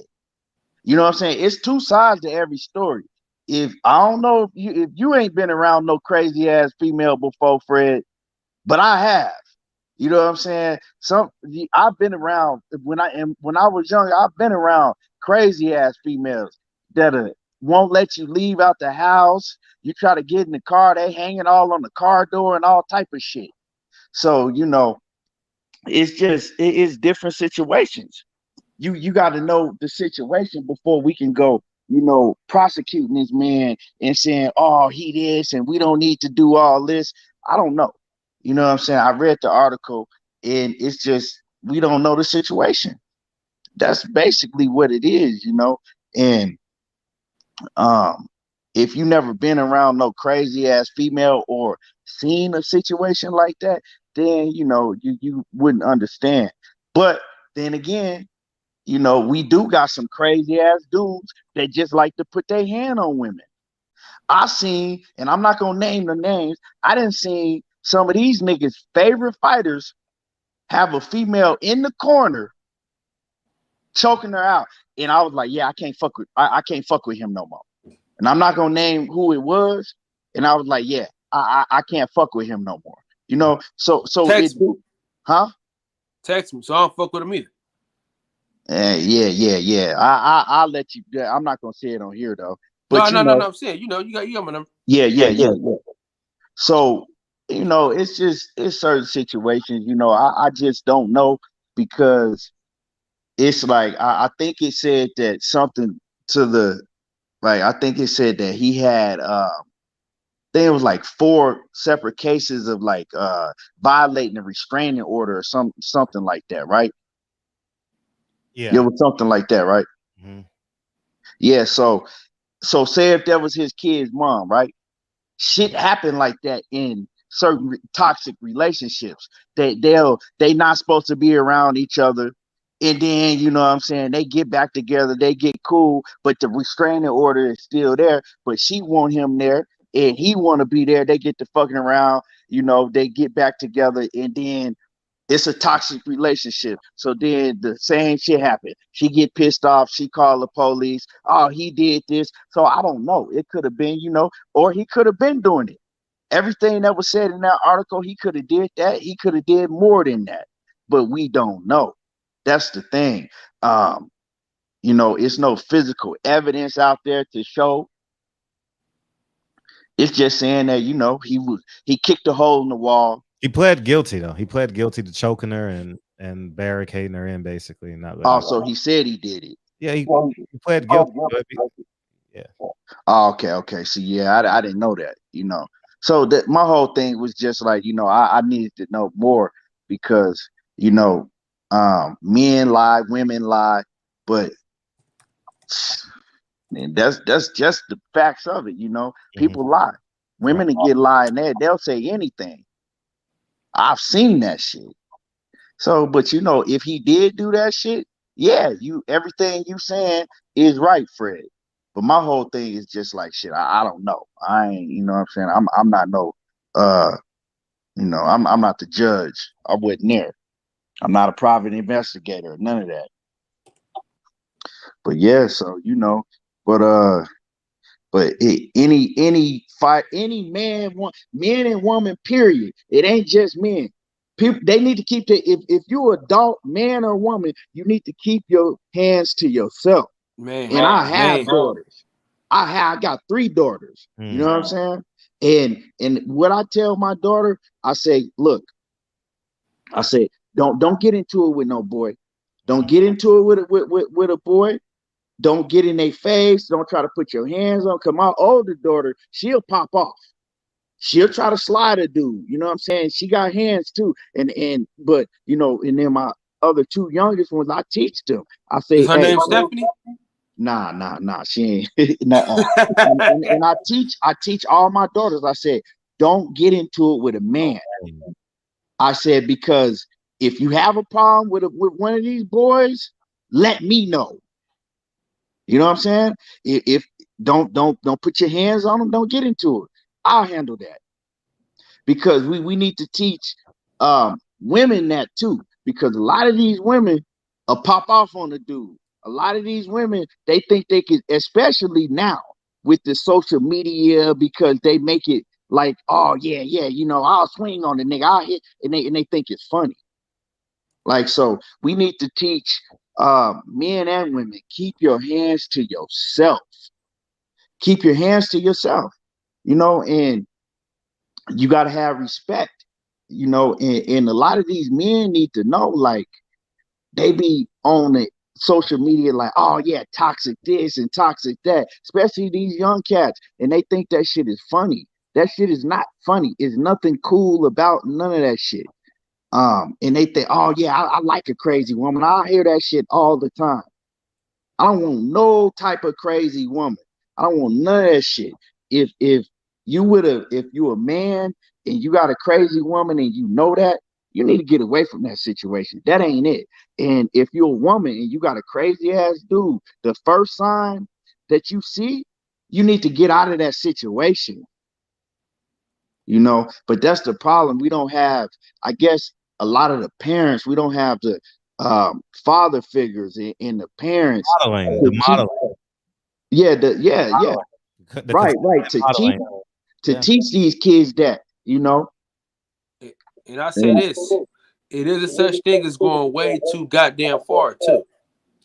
Who's that? That's you? Everything boxing? Yeah. What was that? No, go ahead. I'm sorry. No, I was saying, what'd you say? No, someone is echoing. That's all. It's Keon. That's me? Yeah. Okay. Yeah. What I was saying was, and niggas do go be now I just watched some on Reggie Owens' page where the nigga got 14 years for just overdoing it. You know what I mean? I mean, the nigga was throwing hella shit at her, like throwing like hella objects, hit her with a chair and all type of just crazy shit. Now that motherfucker there, he need to die. Should be shot, murdered. You know what I'm saying? Like,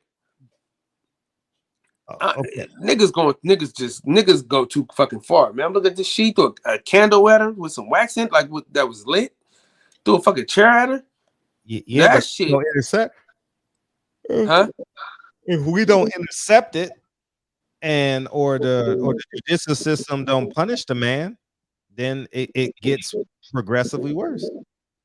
Like me personally, in my younger life, I didn't dealt with so many women when I was younger. Like I know the signs. You can't trick me.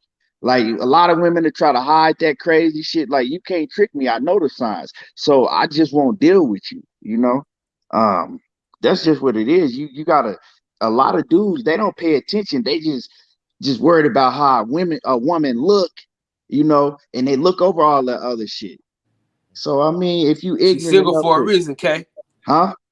She's Right. single for a reason. And if you look over all of the things that you need to look over, and you got yourself in that situation, well, you know, that's on you. That's on you. But like Marcus Browne and a lot of these fighters, they young still. You know, you learn a lot of that stuff with age. These is kids to us. You know what I'm saying? Like shit, I'm 40 years old, so a lot of these dudes is real young, so they still experiencing different things. But then, like I said, some of y'all favorite fighters, I didn't see him do some shit, and that type of shit is just, you know, ridiculous. I'm talking about when you got just a serious dudes that just like to put their hands and beat on women. Yeah, I don't think that's Marcus Browne because he got out that situation. We ain't heard nothing about him beating her up or doing a restraining order shit. You know what I mean? Like he's far removed. That's 2 years ago. You know what I'm saying? Like he ain't been back. You ain't heard nothing about him in the news about it. You know what I'm saying? So that's what I'm saying. I'm just saying, like, that's you fair. know, I feel like the nigga learned his lesson. And also, man, like I said, keep your fucking hands to yourself. Both parties. Quit putting your hands on motherfuckers, man. Yeah. I didn't see, you know, I haven't. I've heard about crazy ass men because I'm not finna sit and let no man just beat on no woman. You know what I'm saying? So we've all heard stories about crazy ass men. I've heard women tell me stories about crazy ass men, but I've seen crazy ass women. I didn't see women, you know what I'm saying, stand in front of the door so you can't leave. Like I said, jump on car hoods. You try to drive off, they ain't letting you close the door, all type of shit. So Okay, what you been up to, man? Me? What you mean? Yeah, you nigga, what you been up to?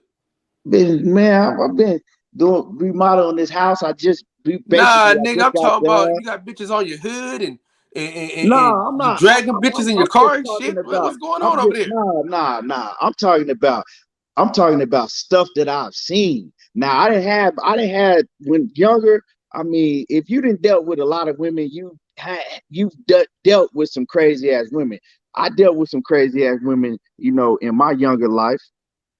You know what I'm saying? I have. But you know, you Sean Kingston, you got these girls suicidal, huh? I mean, none of that no more. Like I said, you live You and used to you lie to them learn the women, man. You signs. was lying to them women, okay? You learn the signs not to deal with them type of women. You know what I'm saying? But like, yeah, I've seen some crazy ass women in my lifetime. You know, But you just abuse learn. either way is wrong. I don't know why y'all keep giving everybody a pass. Abuse either way is wrong. Right. Whether a woman doing it or a man doing it is both wrong, bro. Now, listen, I'm not saying that the nigga right. That's not what I'm saying. I said I need to hear more. I need to know more. That's all I said. Nigga, I ain't say the motherfucker was off the hook. I ain't say the nigga was innocent. I said I need to know more about the situation. Before I judge the situation, I need to know more. Now, what I'm saying is this. I got more people in there. They All piling. right, I will let somebody Appreciate get off for sure. But for sure, man. All right. Thank you, Kay. Yeah, for sure. They keep saying we're making excuses for niggas. We're not making no excuses. I want to know more about the situation. What's up, man? He's graduating tomorrow. He's getting his master's degree tomorrow. Oh man! Shout out! Hey, play some noise, Fred, or something.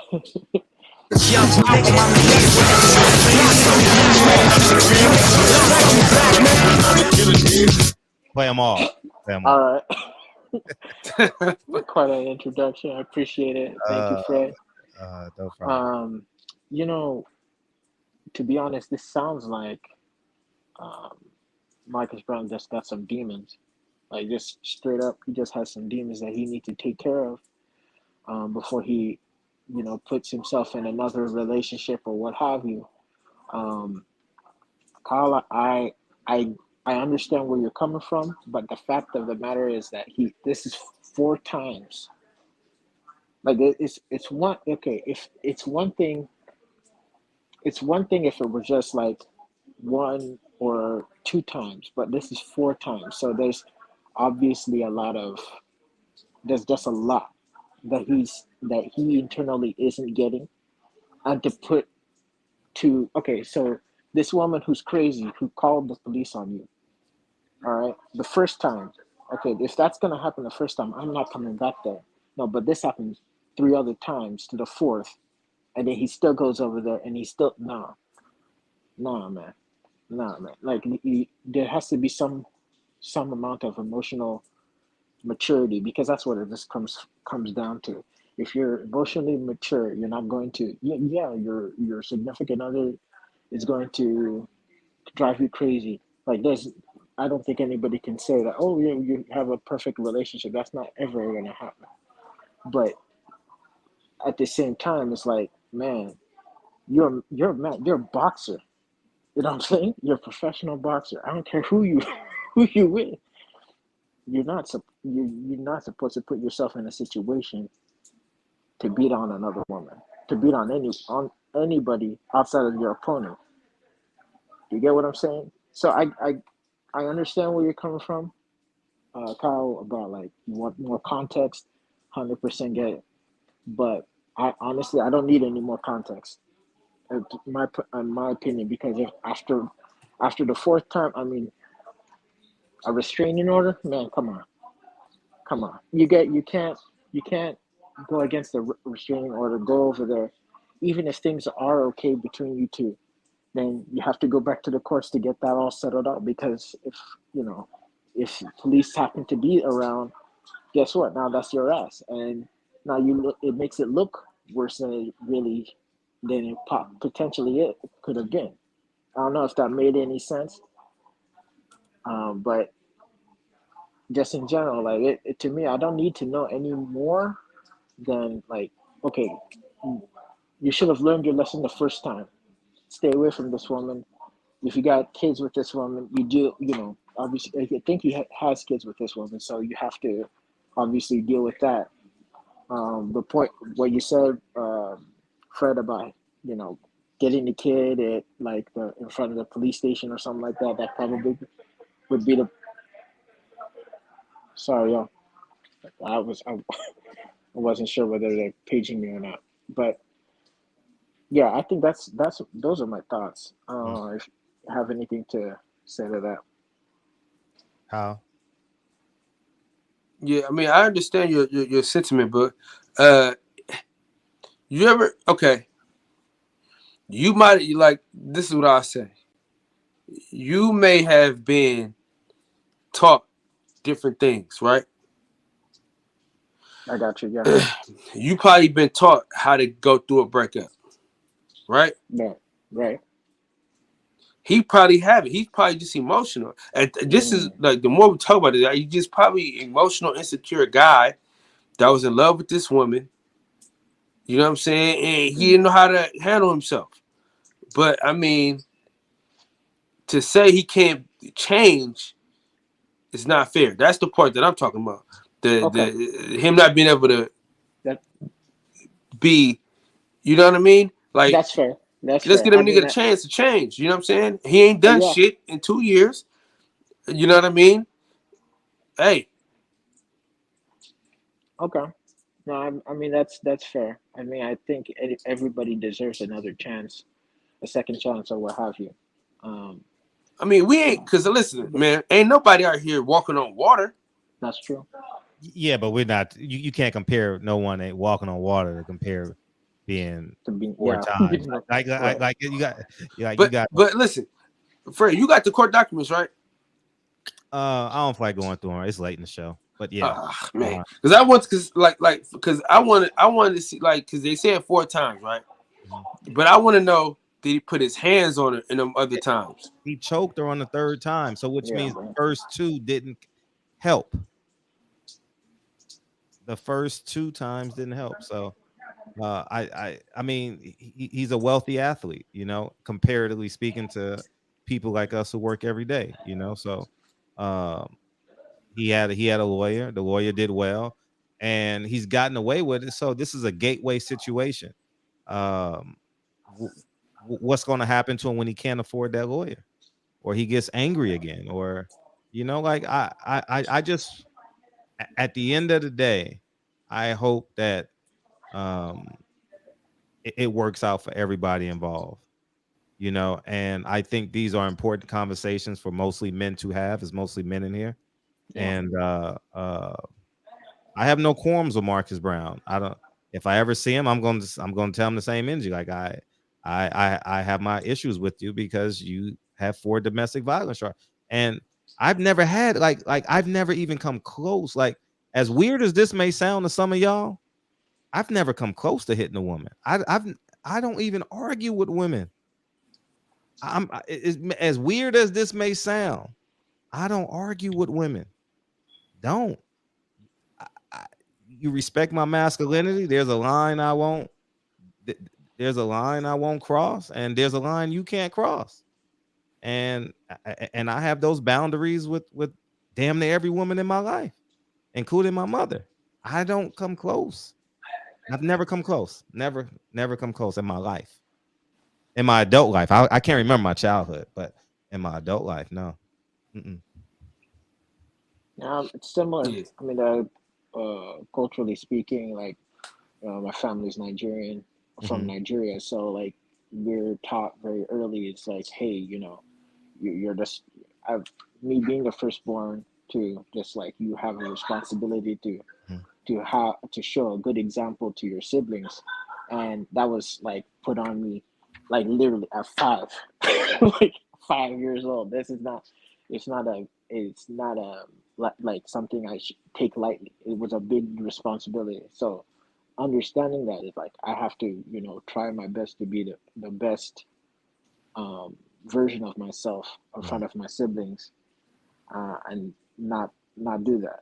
Like, it's, you know, females, obviously you have to be quite honest, everybody knows, like, and this is nothing against the chat any of the females in the chat, is that y'all know how to get under our skin. Like, I'm sorry, like, it's that's the truth of the matter. Y'all know how to get under our skin. People who love you know how to get under your skin, but you still can't. You gotta be, emotionally mature enough to go. Now I'm not gonna move towards physical, doing something in the physical. You know what I'm saying? Or even, you know, verbal to a degree. You know, you just want to shut that down. You're just like, no, I'm not playing with that. Because then what's always going to happen, no matter what the situation, no matter what the context, is that the police is going to come. They're going to look at you. They're going to look at her. And no matter what the context is, short of her having a gun to your head, they're going to side with her. So there's no point. You know what I'm saying? So there's no point. So I'm sure like domestically it wasn't you know, domestic bliss. It's just, it's just a bad look all around. It's a bad look all around. Lose situation. Exactly. For a man, it's a lose. Don't put yourself in a compromised position. That's why do your best to own where you live, own where you play, own where you work. You know, so you don't have to. But you know, I just want us to understand. I mean, you're not gonna win with a woman. Like I've never shooken a woman. Like, you know how people say I've never shaken a woman. I've never. No, man.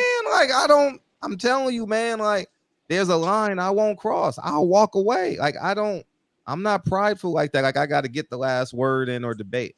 I couldn't tell you the last time a woman raised her voice at me. I'm being honest. Like, it don't happen as weird as this may sound, it don't happen in my life. I don't know no woman that would raise their voice at me. My mama wouldn't even raise her voice at me. Like, I don't raise, like, it's just, Dre would never raise it. We don't articulate. Like we don't. It's weird. I mean, it may be an anomaly, but well, I mean, raise a voice. My female friends wouldn't even raise that. It just wouldn't happen. I'm actually that type too, Fred. And I'm just gonna end it right here. I'm kind of like that, where I'm just I'm not into the whole arguing like loud throughout shouting over the other person, because at the end of the day, it doesn't like, I don't know. I guess my parents taught me well just to try to be more of a problem solver than anything else. All right, that's it, yo. Appreciate you. All right, thank you, man. Congratulations again as well. What's up, DJ? You fell asleep while you was waiting? Oh, there you go. No, I'm here, man. I'm here. I just had to take it off mute. Listen, where Kyle go? No, anywho.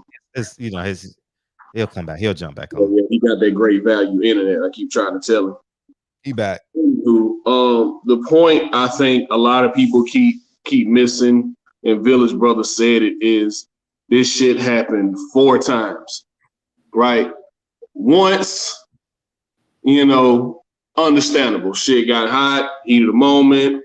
You know what I mean? Take your lumps, move on. I don't know about y'all, but it's certain shit to me that ends the relationship indefinitely. You call the police on me, it's over. We ain't got nothing else to talk about. Hand the kids off to my sister, your sister. We'll figure out something else. I don't want to see you call the police on me. Whatever we was arguing about, you felt like you had to call the police on me. You felt in danger. That's why you called the police. You felt in danger. You felt I was going to do whatever to you.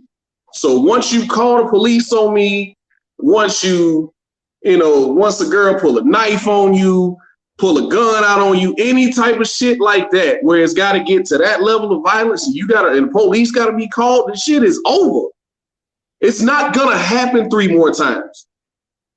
We're not going to be in that same situation for that shit to happen 3 more times. My guy 817 said he might have had one of them can't quit me babies. He kept going back. She kept taking him back, but he kept going back.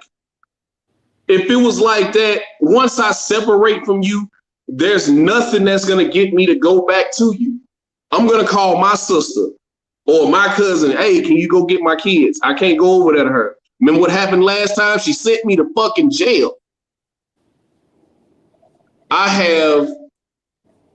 I'm not going to get all into my background, but I have zero tolerance for that shit. You know what I mean? Especially when it keeps happening. Anybody going to keep saying the same shit about you and it not be true? My sisters and I were raised to protect each other.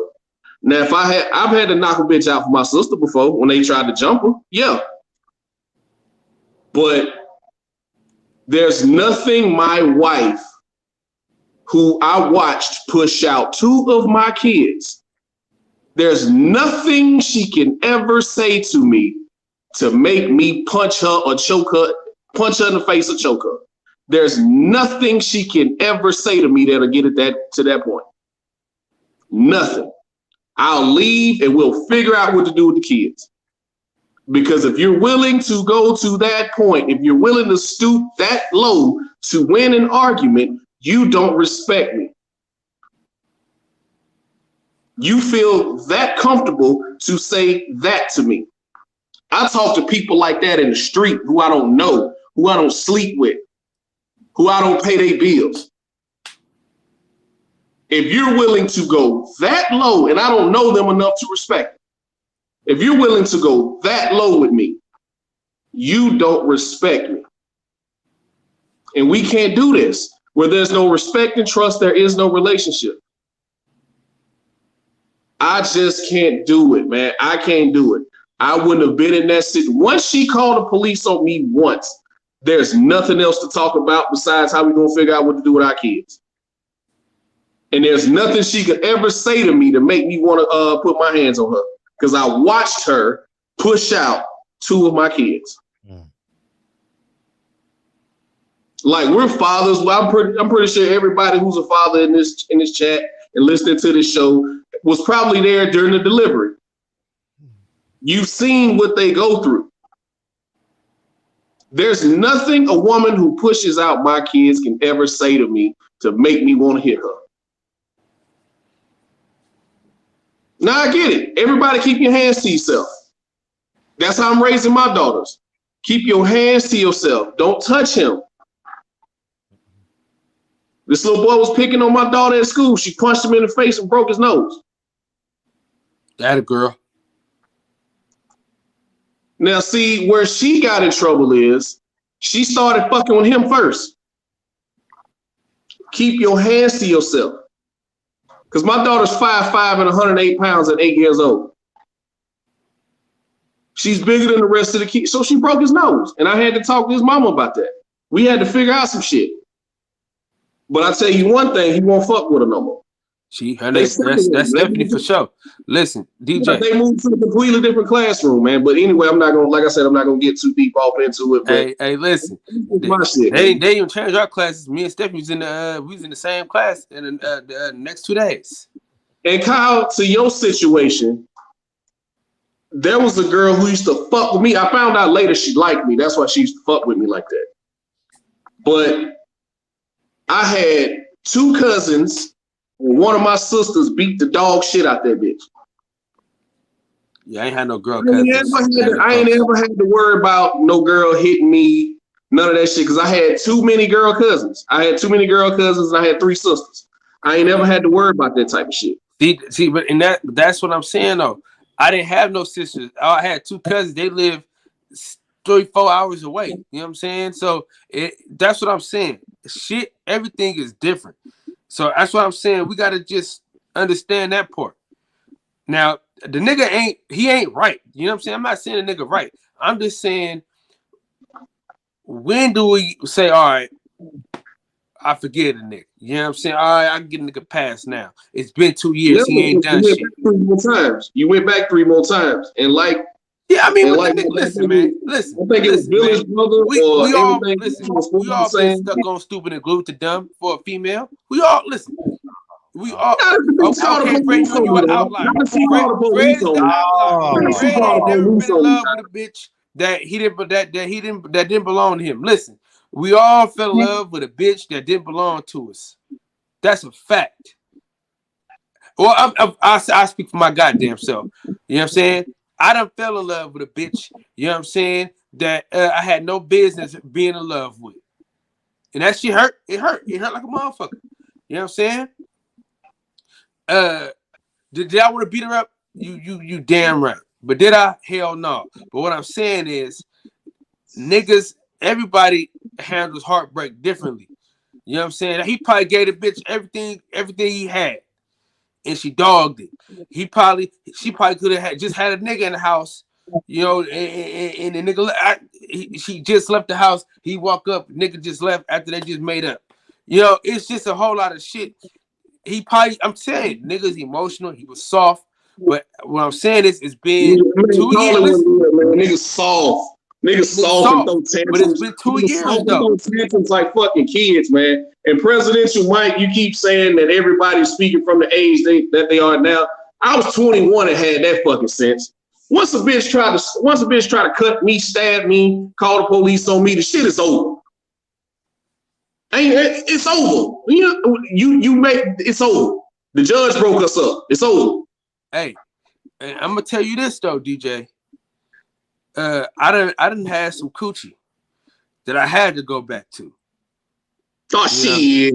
I done had some coochie that I had to go back to. Listen, I'm telling you, man. I'm just being 100% transparent.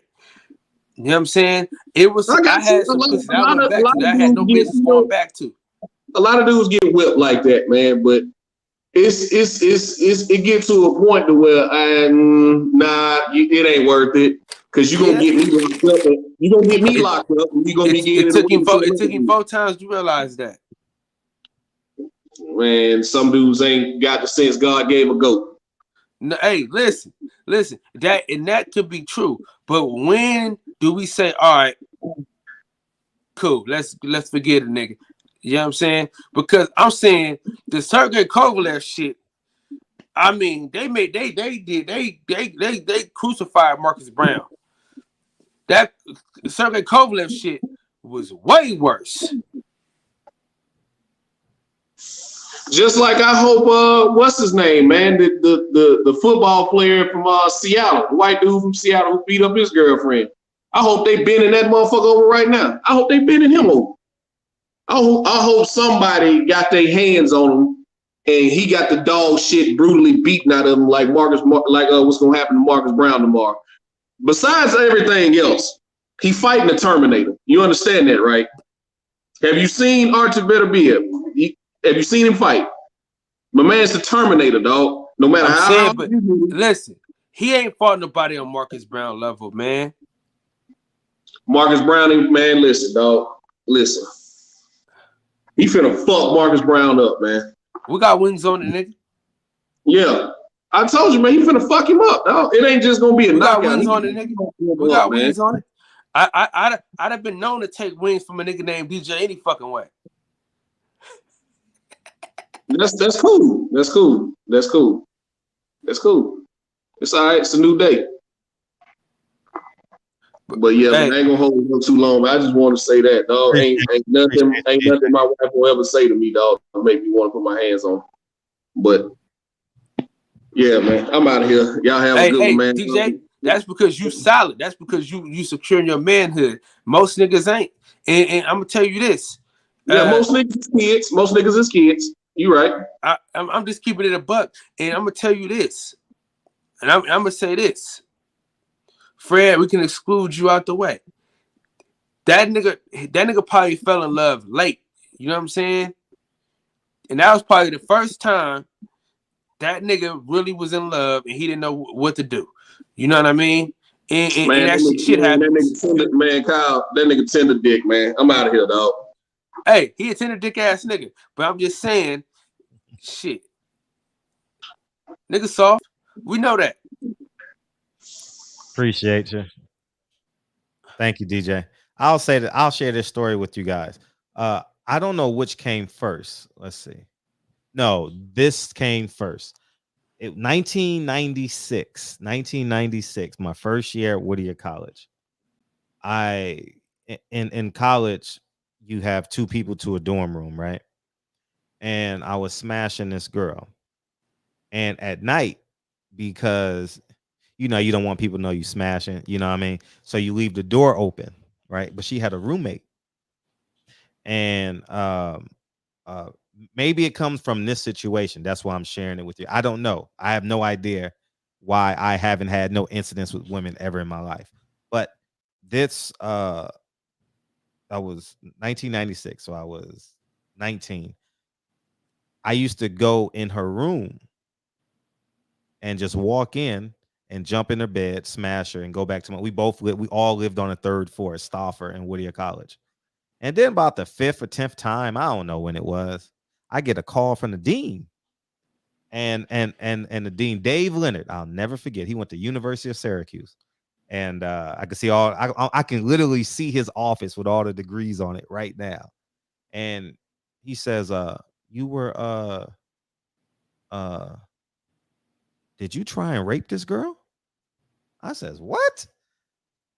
How embarrassing. I had to tell the dean, no, I'm having sex with her roommate. And the roommate wanted to have sex with me. Probably the sounds, I don't know, who cares? But she wanted me at the by the end of the year, I found out that she wanted to have sex with me, right? Why she just didn't say that? No, but I don't, but that's so I understand the context in which you say. So I don't know if it's subconsciously or whatever it is. I've never put myself in a position to lose. Like I've never, I don't even maneuver like that. If like self-preservation is the law of the land, right? So if there is a altercation with a woman and she's crazy or come off like that, I'm gone. And I think I was 19 when I went to jail, 19 or 20. It was summer of 97. So yeah, I was 20 going into my 20th birthday. and that shit scared me straight. You know what I mean? It scared me straight, man. And maybe it's those two incidents. I don't yell at one. I don't have to at 44. I'm not yelling at no woman, dog. Like, I'm so secure in my life. Like, see you later. I'm gone. I'm not arguing with no man. I don't even know the last time I argued with a man. Like, no, we'll just disagree, but I'm not gonna sit and argue with you for 30 minutes. Like, nah, I'm going home. Going home. So I couldn't tell you the last argument I've gotten into. You know, so and these aren't no made up stories, but that's my life, man. And it comes off as rare based off of the chat, but I don't have to deal with. And I have tenants in every social economic demographic, and I would say 70% of them are, yeah, I would say about 60% of them are single parent homes, you know, single parent homes. What's up, 817? Single parent homes. And so I don't know. It's just I've never put I'm always conscientious of it. You know, I'm always like, I don't want to put myself in position where I have to be compromised. And I do that in real life. You want my credential? Take it. I don't want it. I'm not ever coming back, because I know if I come back, you're going to sabotage. Why don't Fred take free tickets? Because I think it's a setup. Like, I'm not taking your free ticket. I'm about to go buy this $100 ticket, sit in this 100 section, watch the fight. I'm just being honest, man. That's how I think. That's how I operate. You know what I mean? And it's, you know, it's just how I move now, you know. And what's up, 817? I move just like that now, Fred. But I had to get to this point. I move just like that, Fred. But I have to get to this point. That's one of the things that I agree with you on. That's one of the things I identify with you on. That's one of the things I respect about you. You feel what I'm saying? You can tell whoever to kiss your ass because you're not dependent upon them. You dig what I'm saying? You made your own way. That's the one thing we identify with. But I was gonna ask, you ain't never had no coochie on foreign land? Oh man, yeah. All right. So hey, let me tell you something. Oh man, that's why my dudes, I was the king of the aspects. Oh my God. Like, listen, Fred, man, listen. Anybody that went to Whittier College between 96 and 2000, I probably knocked down half my school, man. Like, I'm not even gonna lie to you. I'm not lying. So in them situations, you was lucky enough, like, think about it, when you was on foreign land. And what I mean by that is like at her spot. Yeah. You feel what I'm saying? Not in control of the situation. You feel me? Yeah. I mean, you was lucky in them times that nothing else popped off. You feel me? Yeah. Oh, I'm very fortunate. And but the situation is different. Like, I mean, I've turned down so much pussy. Like, man, come on, man. Especially now, I'm 44. I'm very secure. I'm masculine. I get hit on at least once a week. Like, I'm in everybody's gym. Come on, man. Like, I feel you. Yeah, I feel you, but now. Yeah, but I get what you're saying as an adolescent or as a young adult, you know. Right, as a young adult, as a young man, as a young adult, because during them times you was at Whittier College are the same years that we talking about this young man having these experiences with this young lady. You feel what I'm saying? So I'm just, I mean, you were 18 to 22 when you was going to college, and this nigga was 22 to 23. So he at the edge of it, at the end of it. He's grown enough to know better. You know what I mean? Hey man, I agree with my boy DJ. He dumb in the motherfucker. When the motherfucker call on you, it's over with. You know what I'm saying? And like you say, hey, if I gotta drop the kids off, because you know, you get thinking about situations, right? Because there's kids involved, right? So let's say by court order, you gotta have the kids back by this time or whatever. You got a little visitation or whatever. That's how it went down. Drop them off at the police station if family can't drop them off. You know what I'm saying? Instead of you going back. Hey, can I say this, bro? Mm-hmm. He damn near ain't got no excuse, but that nigga was almost 20. That nigga was 28. He's almost 30 years old. Cause Facts. Hey, look here. Age don't matter. He was dumb. He was tender dick. Let's just get that out the way, right? Age don't matter. He's tender dick. Now you can have a little more understanding when you're younger. You know what I'm saying? Because you know, adolescence, you put yourself in different situations. Like I was saying, Fred even said, I done had some coochie on foreign land. I done had it happen to me and have to run out the house thinking everything was cool, but a motherfucking dude was coming back. You dig what I'm saying? It's just sometimes you put yourself in precarious positions, and that's what this fool did multiple times. You feel what I'm saying? He put himself in a precarious position so that it would happen, Fred. You dig what I'm saying? He had 2 Didn't kids happen with to, it too, I think, right?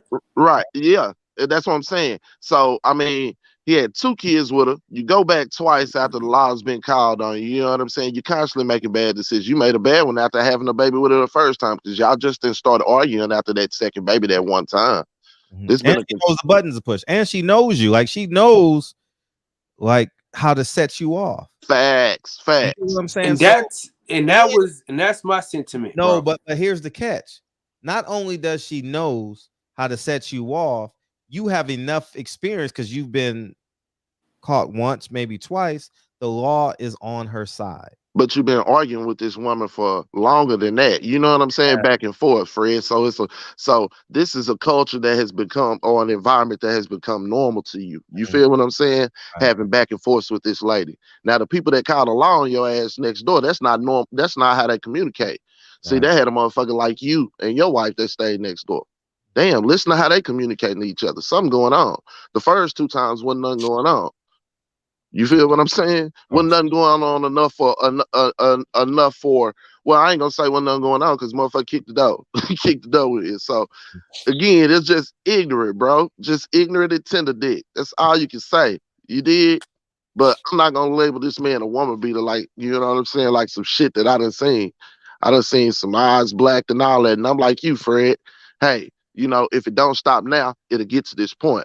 But then you have to take into context, like Kyle said, hey, man, you know, he can remove himself and he ain't done shit since. You know what I'm saying? Let's just keep our fingers crossed that it don't happen again and that he continue to trend upward. You know what I'm saying? Now, as far as support and your dollars, you know, that's a moral decision. I'll never sit up and tell nobody morally what decision to make. You feel what I'm saying? Because everybody work hard for that dollar.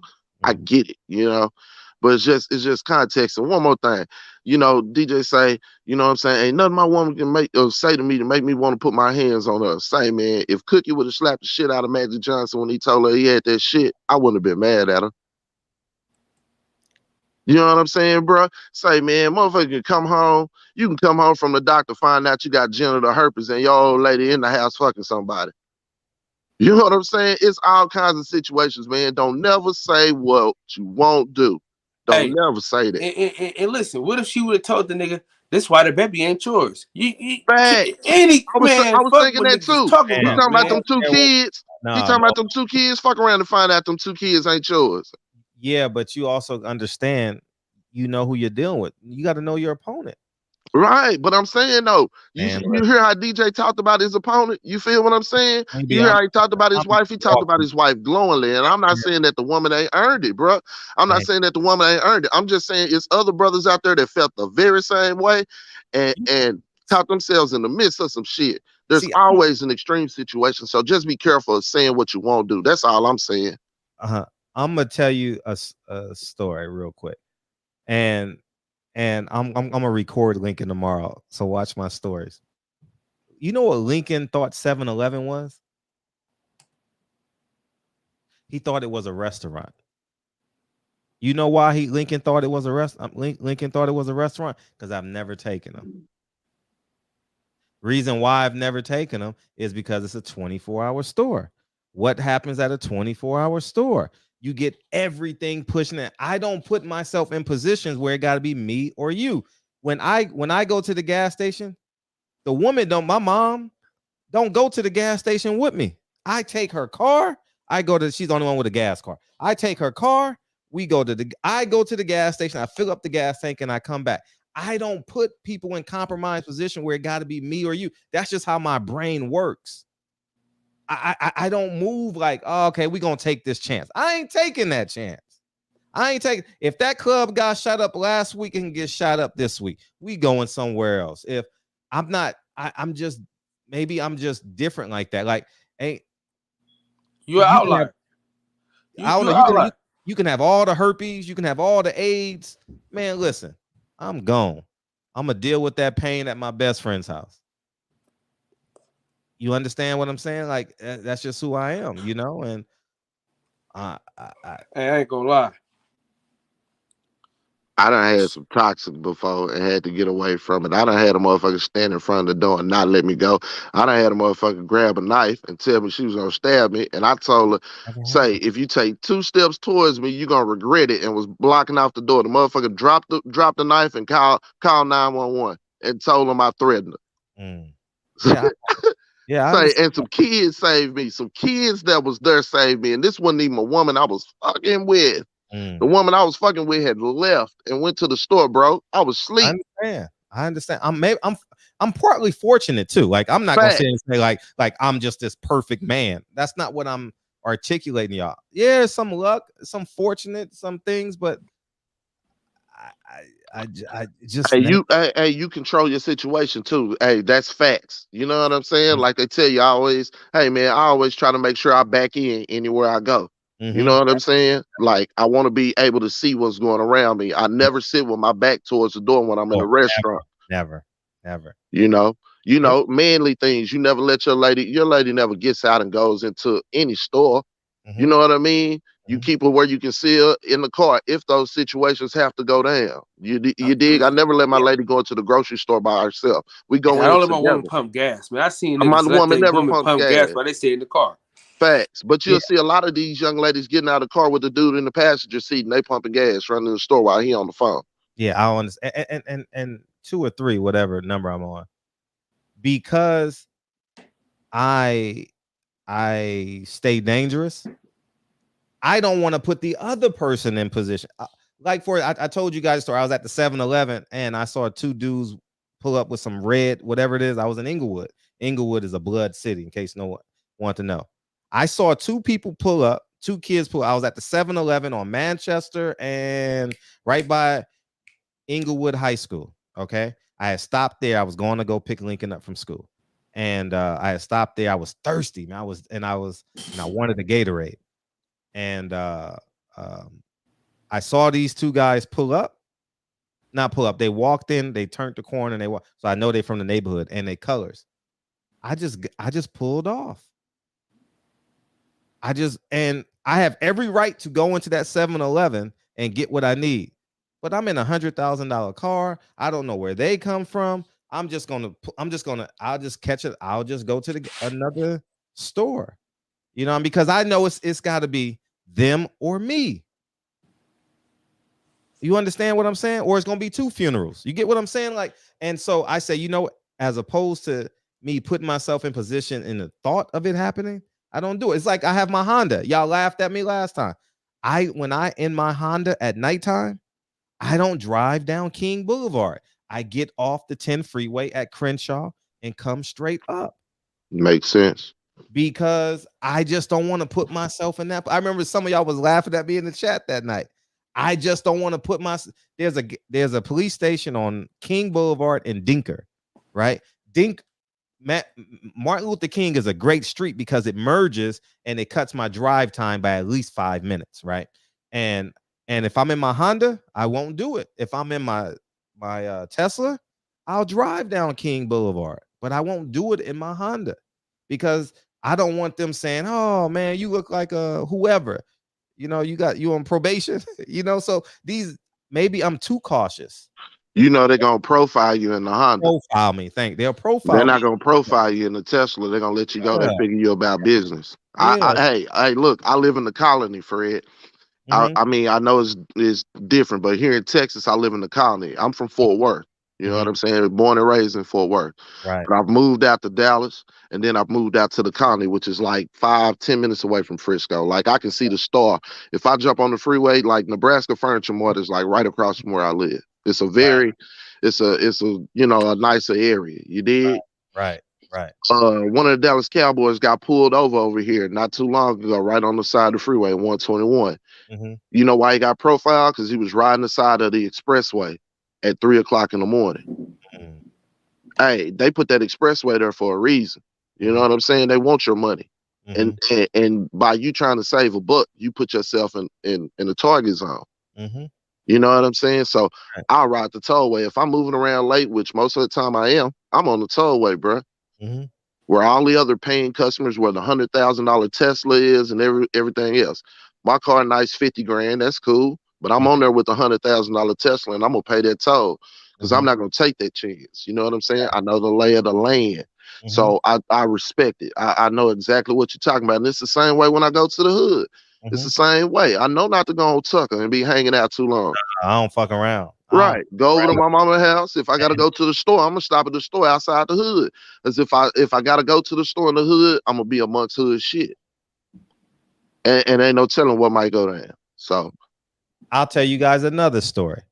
So for those you don't know, I own property on the Blade. I own property on the Blade, right?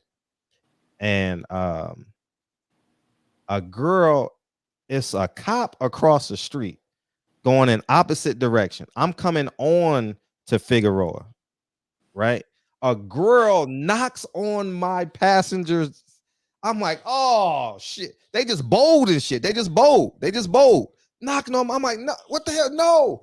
No. Like, I'm like, and the cop is like, because it's like, I'm going this way. The cop is coming this way, and she's banging on my window. I'm like, I'm looking at the cop, like, no, like, I'm like, oh shit. The cop pulled me over, and I says, fuck, man. I says, listen, officer, I swear before God, I own this property. I gave him the address and everything. Thank God I own that property, dog. Like, I swear before God. That, man, listen, man, I was like, damn, like, you can't win for losing. So maybe it's all these examples in my life, you know what I mean, that prepares me for situations like this where I'm overly analytical on things, you know what I mean? And I was scared shitless. I'm like, how the hell I'm gonna get a charge? And I'm not, no, I ain't fuck with no girl on Figueroa. And Figueroa is the Blade, and I own a property on, well, I own a few of them, but I was coming off of the one off Century. I literally own a property on Century, right? And if you know Century, you know that's literally on the Blade, you know what I mean? So, and I was like, fuck. And so it worked out. It worked out well because I was in my Tesla, and I said, no, that's my address. That's where I was coming from, man. I was just doing some repairs and what have you. But yeah, man. So you just don't know. So I agree. You just don't know, because that could have went the other way, because 77 precinct is just overloaded, right? They just overloaded with work. So I thank God it worked out in my favor, you know? And Fred, I got one more question I was never able to ask you, bro. Man, you said that 7 questions ago, but go ahead. Yeah. My bad. It's the one thing I never been able to ask Fred, and I always wanted to ask him. Yeah. Right? When you said that you voted for yourself, Fred. Yes. Now, the only thing I had a bone to pick about that is you got a great platform. You hear me? Yeah. So Frederick Hawthorne, if you would have used your platform, S Hawthorne. Don't forget the Frederick S. Hawthorne, my brother. If you would have used your platform to amplify your story and everything that you've been through and everything that you built, you feel me? And said that I think I got some answers to help fix it. Oh shit. And then when it voted for yourself, Fred, then it would have made sense to me. But when you didn't, hey, I get it. You didn't feel like Biden was good enough to vote for. You didn't feel like Trump was good enough to vote for. But Fred, if it's like that, don't vote, because it was selfish just to keep the vote to yourself and to nominate yourself, because you ain't let the rest of us know that you felt like you showed my ballot. But I'm saying, I'm talking about us though beforehand, Fred. You feel what I'm saying? But 817, you know we live in California, right? Right. The election already be done. They don't even they don't count California votes, man. National elections. Hey, look. I mean, I hear the argument and stuff, but I'm just saying that. That's what I was thinking. I'm like, Fred, man, if you let the rest of us know that you're running for president, I can get you voting for your damn self. But how you gonna vote for yourself and only keep that to yourself? You know what I'm saying? And not, he did tell niggas he was voting for himself the whole time. But he ain't campaign for himself. Oh, He no. ain't campaign to us for himself on his platform. That's my only thing. Next time I I've will. been thinking about that. Next time I will. Next time I vote for that nigga. Because I ain't voting for nobody again. I don't think I'm voting for nobody again. And that's the sad part. This is how entrenched we are as Democrats.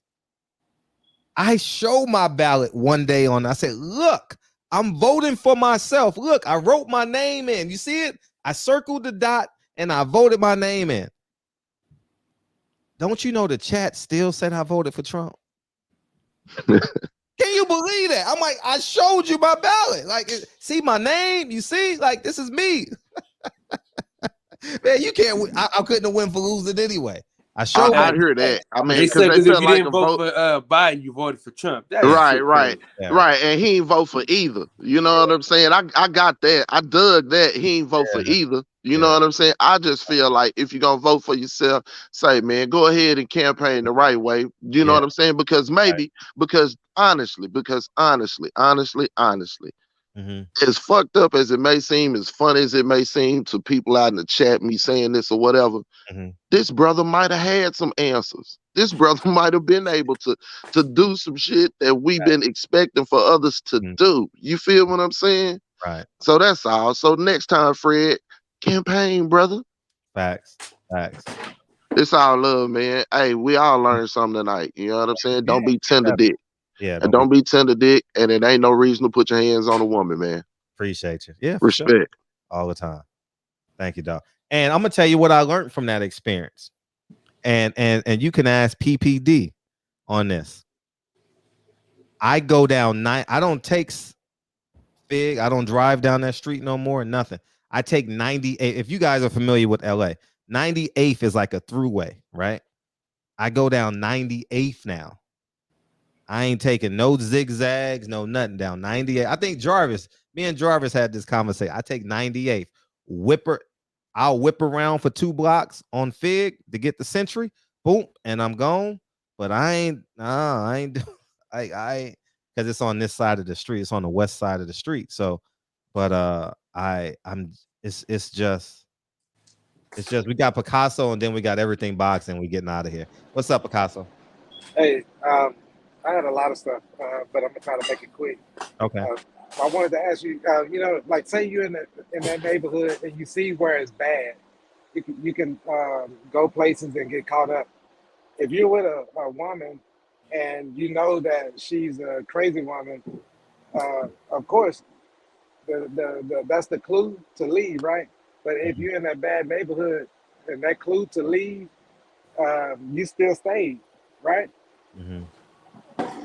I was trying to make a similarity with that, and sometimes, I mean, I was just looking at it and I said, but it's a difference that you're talking about property over here and the woman over there. But I don't know. Everybody can look at that and come up with something. But it's the other. I'm gonna skip to another thing.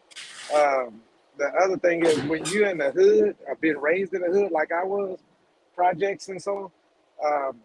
All I known was those hood girls. And all I was trying to go after was that hood girl that was more hood than any of the other ones, right? So I ended up marrying one, and that was the worst thing that I could do. But mind you, I grew up where my daddy was abusive, and I was just on the phone with my mom earlier, and she was telling me about in the Bible it says honor your mother and your father, and and right away I had to cut off. I don't cut my mom off like that, but I had to cut off and I said, Mom, where is honoring your father? How is it that you can honor your father when I saw you with a black eye, wearing shades out in public, you know? And I said, there's no honor there. I said, and I got my feelings towards my dad and the things that he said in the past to me that let me know that he's on the, he's Looney Tune because I don't know, he was in the military and all that stuff, and I think he went to the stockade in there. He a bad boy, right? And as far as I remember, he was always like this gangster or whatever, and hitting up the clubs and all kind of things happened there. But that's where I came from. So when I chose a woman, I chose that type of woman. It took me a while to get to a point to where, it's a difference. I never was taught that, about keeping your hands off a woman and nothing like that. I had to learn on my own. But I got into it with one girl back in my lifetime, and I said, here I am trying to start acting like my dad. And then I said, you know what? I had to do? I had to dig deep inside myself when I saw that I was about to kill this girl. I didn't want to beat her up or nothing. I wanted to get rid of her. But because she did some real dirty shit to me. All right, I can't explain it, but she did some dirty shit. Oh, sorry about that. But the thing about it is that I dug deep enough to forgive what my dad had done. I never forgave him, so I was carrying on his mission. You know what I mean? But I had to go back, forgive him, and then once I did that, it relieved me of him and the things that he did. You don't forget. You just forgive to get to put an end to it, and then you move on with your own identity, and that's what I did. And from then on, I've ran into girls that were still hood, like they'll fool you. They some of them have a little bread on them and act like they got this and that, and they can be independent and all that good stuff. But that'll fool you. And then when they get around you, they start playing that game about the victim thing and stuff. This one particular girl, I know martial arts and stuff, right? Jiu-jitsu and stuff. So when the girl tried to start trying to fight with me in public, every time she came at me, I was like taking her arm and moving it to the side. She never could touch me. Everything she did, I could predict it, and she couldn't hit me. And then when I grabbed the back of her arm, just slightly, a little bit harder than than I was. I didn't even do it harder. I was treating her like a little baby. She just go, ow, and we in public. Now, at that point, once I slowed her down, she got tired. I jumped in my car and I was gone. You know what I mean? I was like, and then she like, why you didn't come back? Why you leave? You know why? And I'm gonna tell you what. One day I seen her at the lake walking, and we was walking, and then she started saying something negative about my mom or my mom's house or something like that, and I got to a point to where I told her, I told her fuck herself about 50 times, and I didn't stop. I was like, fuck you, fuck your mama, fuck your family, fuck where you came from, fuck everybody in your family, fuck your kids. It was like that. And then I said, and then she got to a point to where she claimed she saw evil in me, and she left.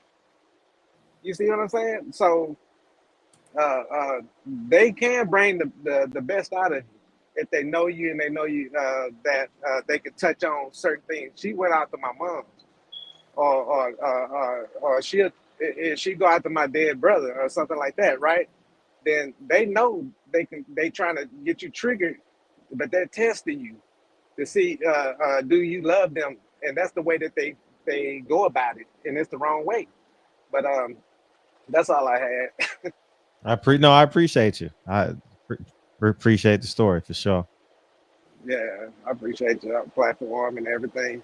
And sometimes I could, what, Fred, I see through a lot of stuff, right? Mm-hmm. And when I'm in the chat, I some people can get in an uproar. They can get because they can't speak like they want to. They might have to type it and they can't do everything they want to say. So I understand everybody. I try to tell everybody, hey, take care of you first before you start trying to take care of somebody else's situation. Because then that way, I don't have to worry about you. I need to worry more about me. If I know you worrying about you and taking care of you, then that takes some pressure off me. You see what I'm saying? So, yeah. But yeah, that's about it, man. I got a whole lot to say, but I'm gonna end it like that. Appreciate the platform. Appreciate you, Picasso. Yeah, all the time, Yes, dog. sir. Hey, Everything. I don't block nobody on my channel. I don't know why people keep saying I blocked them. I didn't block you. Somebody else must have blocked you. I be on StreamYard. I don't block nobody off my channel. Yeah, I'm not even on you. Well, I don't block anybody, but I'm not even on YouTube.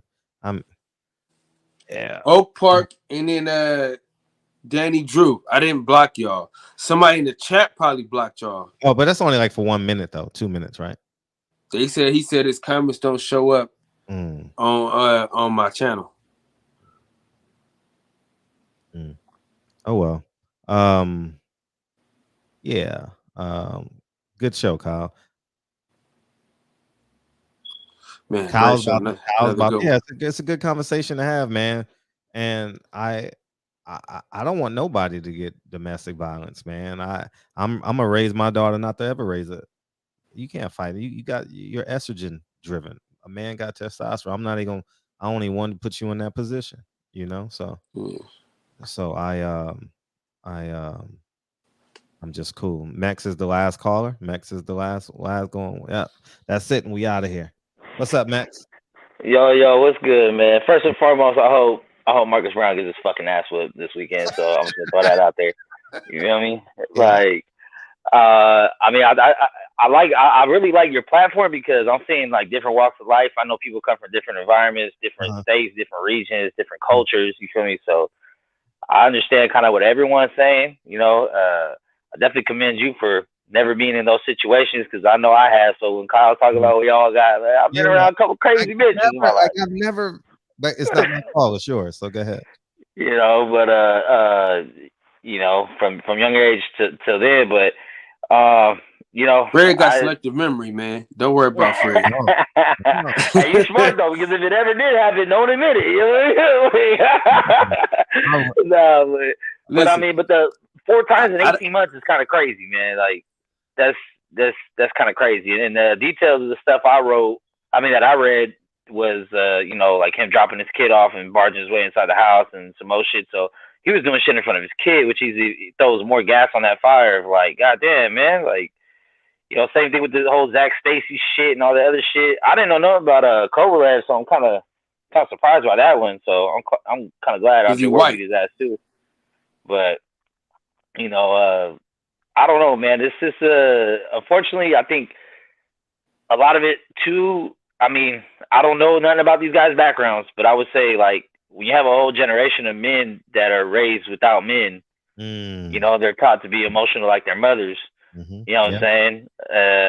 You know, you don't get a different thing because our biology don't change. We're still stronger, got testosterone, we're aggressive, but then you're taught shit from a woman on how to deal with that shit and not a man. So I think that kind of adds fuel to the fire too.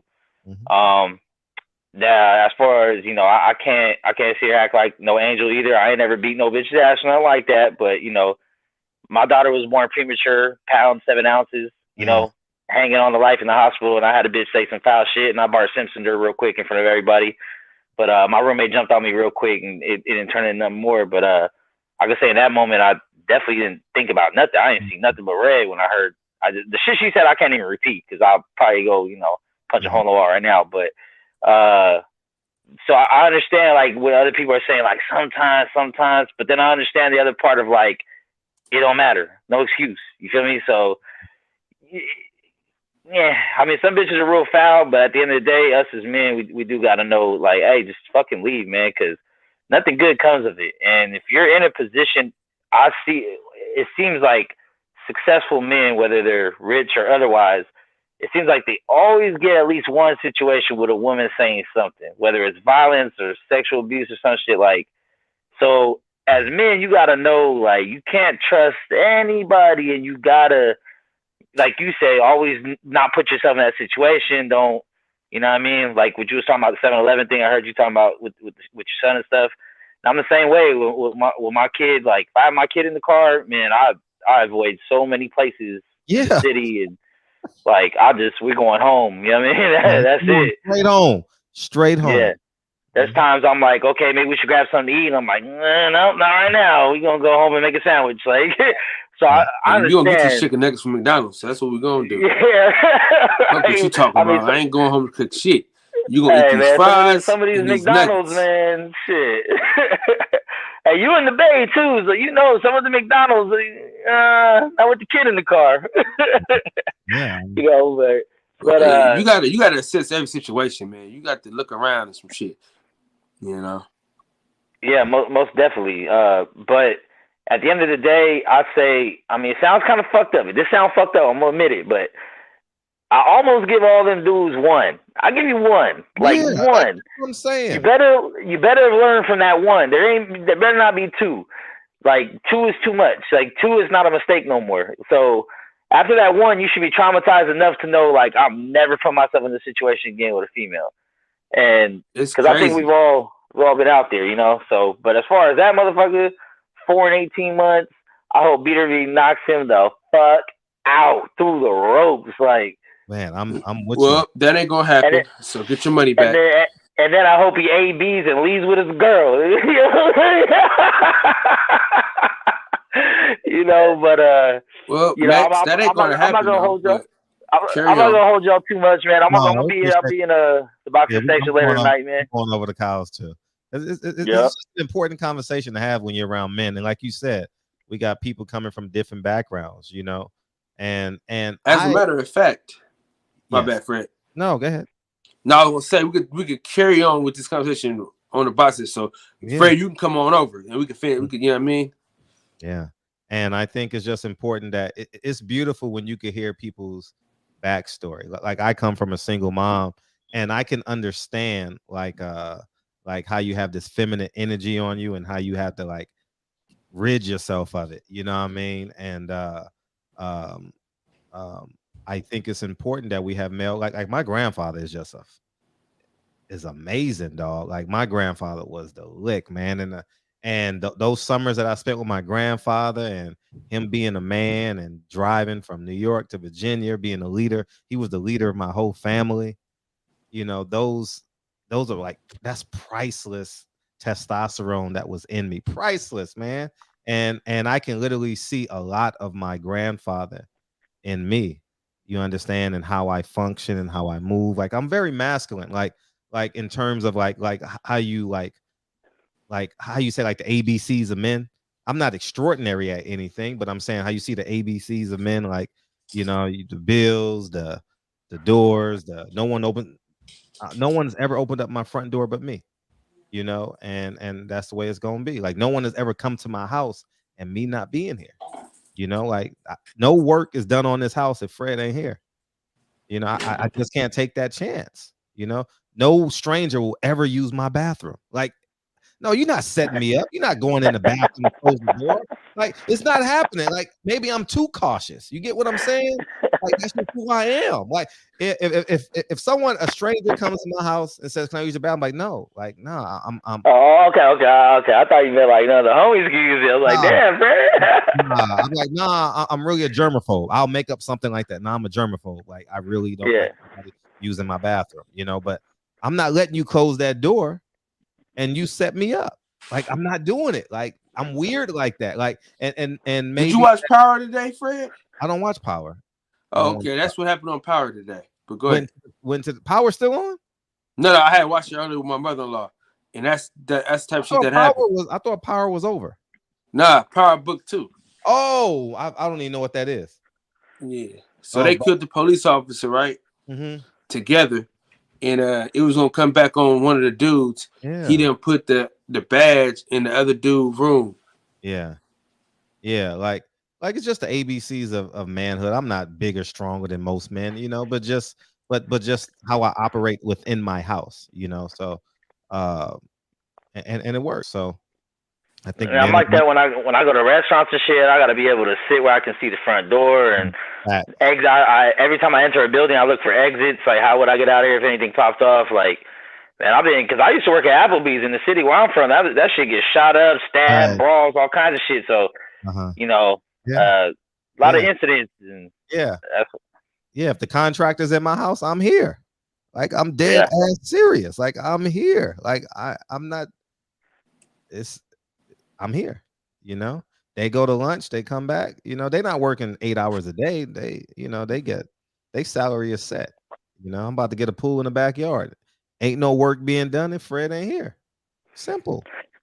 I mean, and vice versa too. Like, I got a daughter, so yeah, I've been trying to give her that game too. Always be aware of your surroundings. Don't put yourself in situations like, it's never an excuse for a man to act a certain way, but as a woman, you also got to know to take yourself out of that where that's even a possibility. You know what I mean? So, like, there's responsibility on both parts. Like, I don't know what that girl said or did, but I know that motherfucker is a fucking what, light heavyweight cruiserweight fighter, and you know what I mean? So like, what the fuck, bruh? Like, I don't know. We'll see how the fight goes. Shit. You know what I mean? But I want to shout out everybody that came on here and shared their tidbits. You know what I'm saying? I see it probably brings some people closer where you can share some of their stories and shit. So, but I'm gonna slide over to the boxing session when you get it up, Kyle. Man, I'll be over there. I'll holler at y'all, man. Appreciate you. I'm gonna show y'all something I sent to Dre. Like, this is how I am. Like, I just want I sent her this on Tuesday.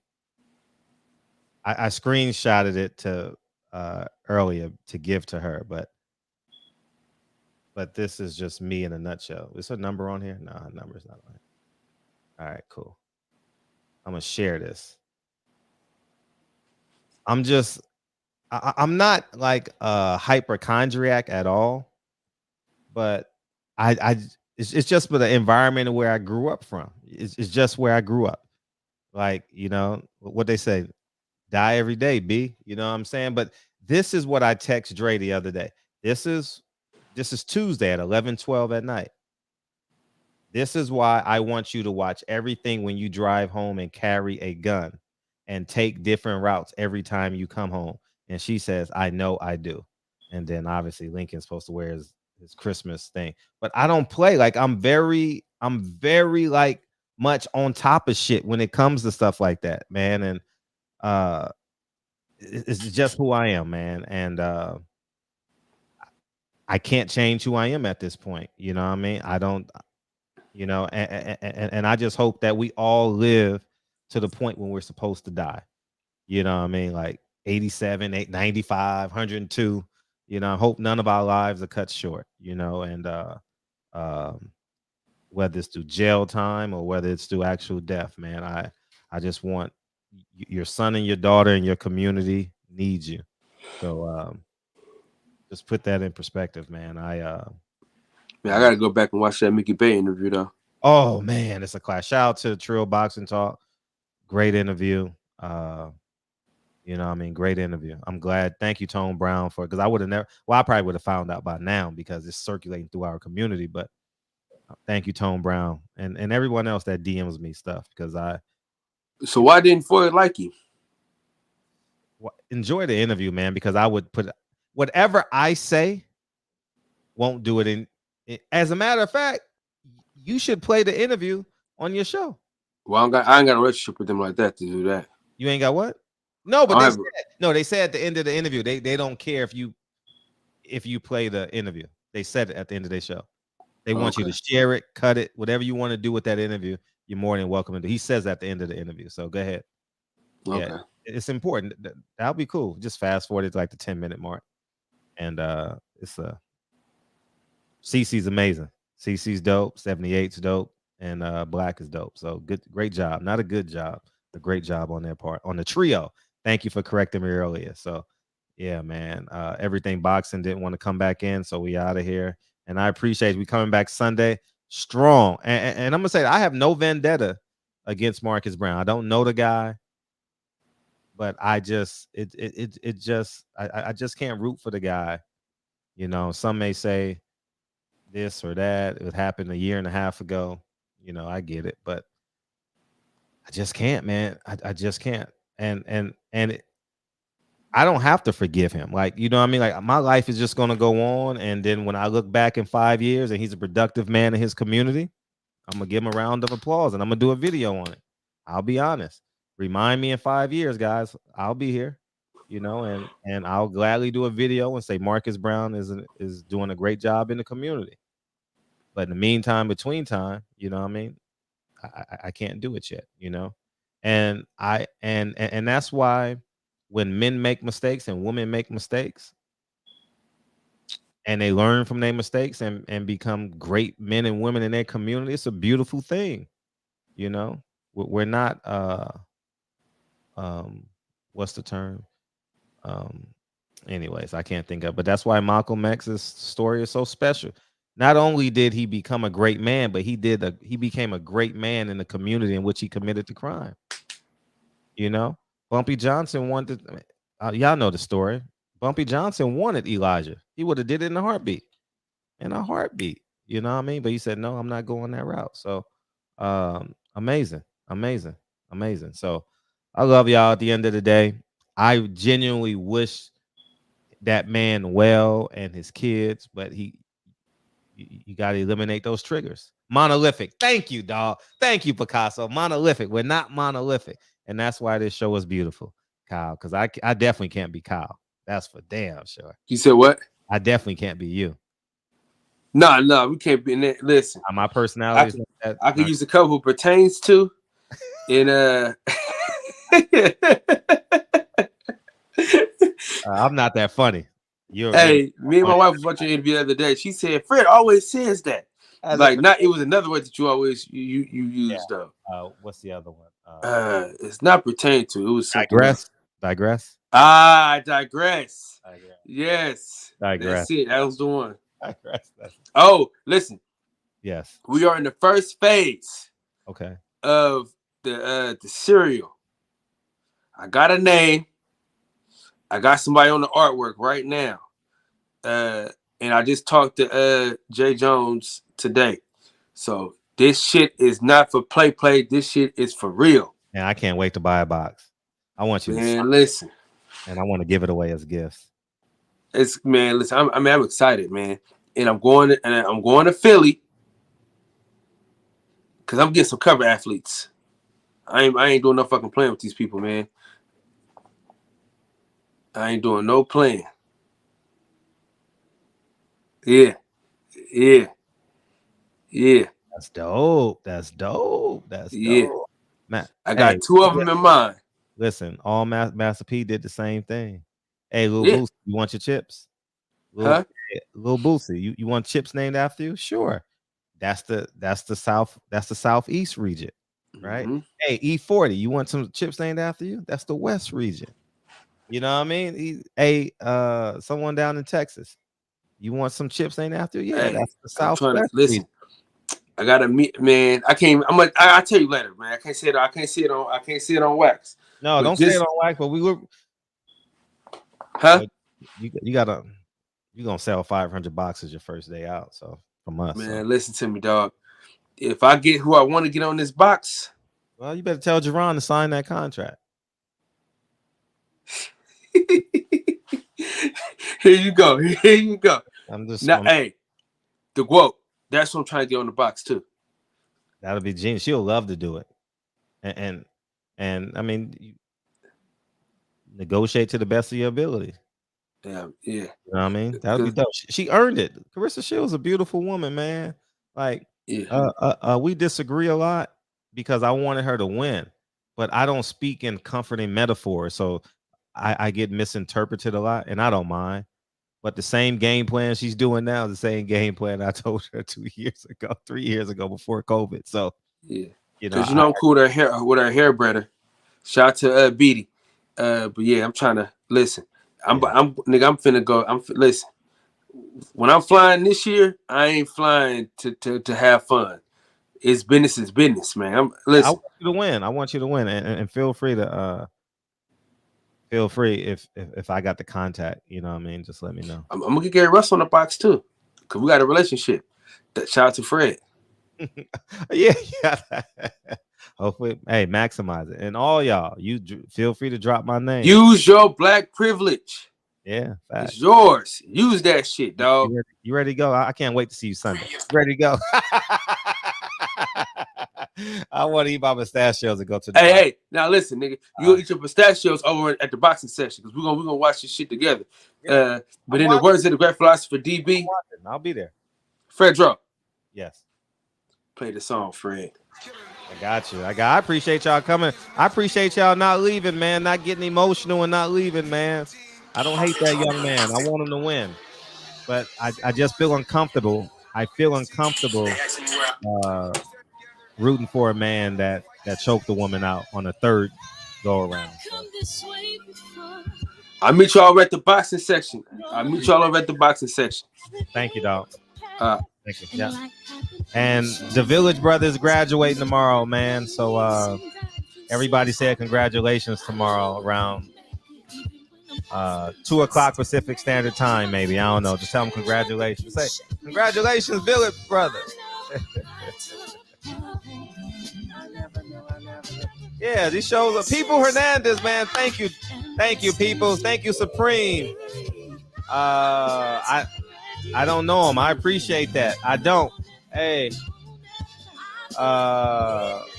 who else? Darnell, Kyle, Danny, Rob, Picasso, Joe, Danny, the Village Brother. Why not? Sweet Science Examiner. Appreciate you. Paul Provisor. Appreciate you. Mike Jones, I know you don't like me, but you in here every day. It's cool. Highly anticipated. Joe Garcia, Picasso, Brent Jones, boxing section, Warren. Hey, I appreciate you, man. I appreciate you. After parties at Kyle's, man. Click the link that Rob G Film just put in there. You know what I mean? Yeah, man. It's well deserved, man. I was a couple classes away from my master's, man, and I didn't finish. I was like, fuck it, man. I didn't finish. I'm like 1 semester away from getting my master's. 1 semester away. 1 semester away. Yeah, 1 semester away, man. Damn. For the children, it's a giving. Be a blessing.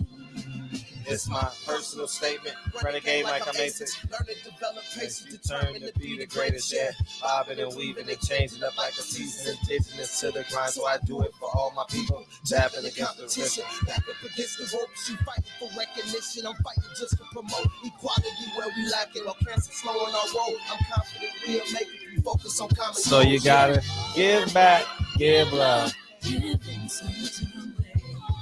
Never give up, stand tall to fight another day. 2 toes, 2 feet, I stand on the ground. I'm going back soon and fight this final round. Life's a quick and no soul. Learn quickly, they'll come for your goal. Can't take it personal, cause the devil is a lie. I'm telling you. That's the link to the boxing section. Tell them what you do. Hey, some things you gotta do. Hey.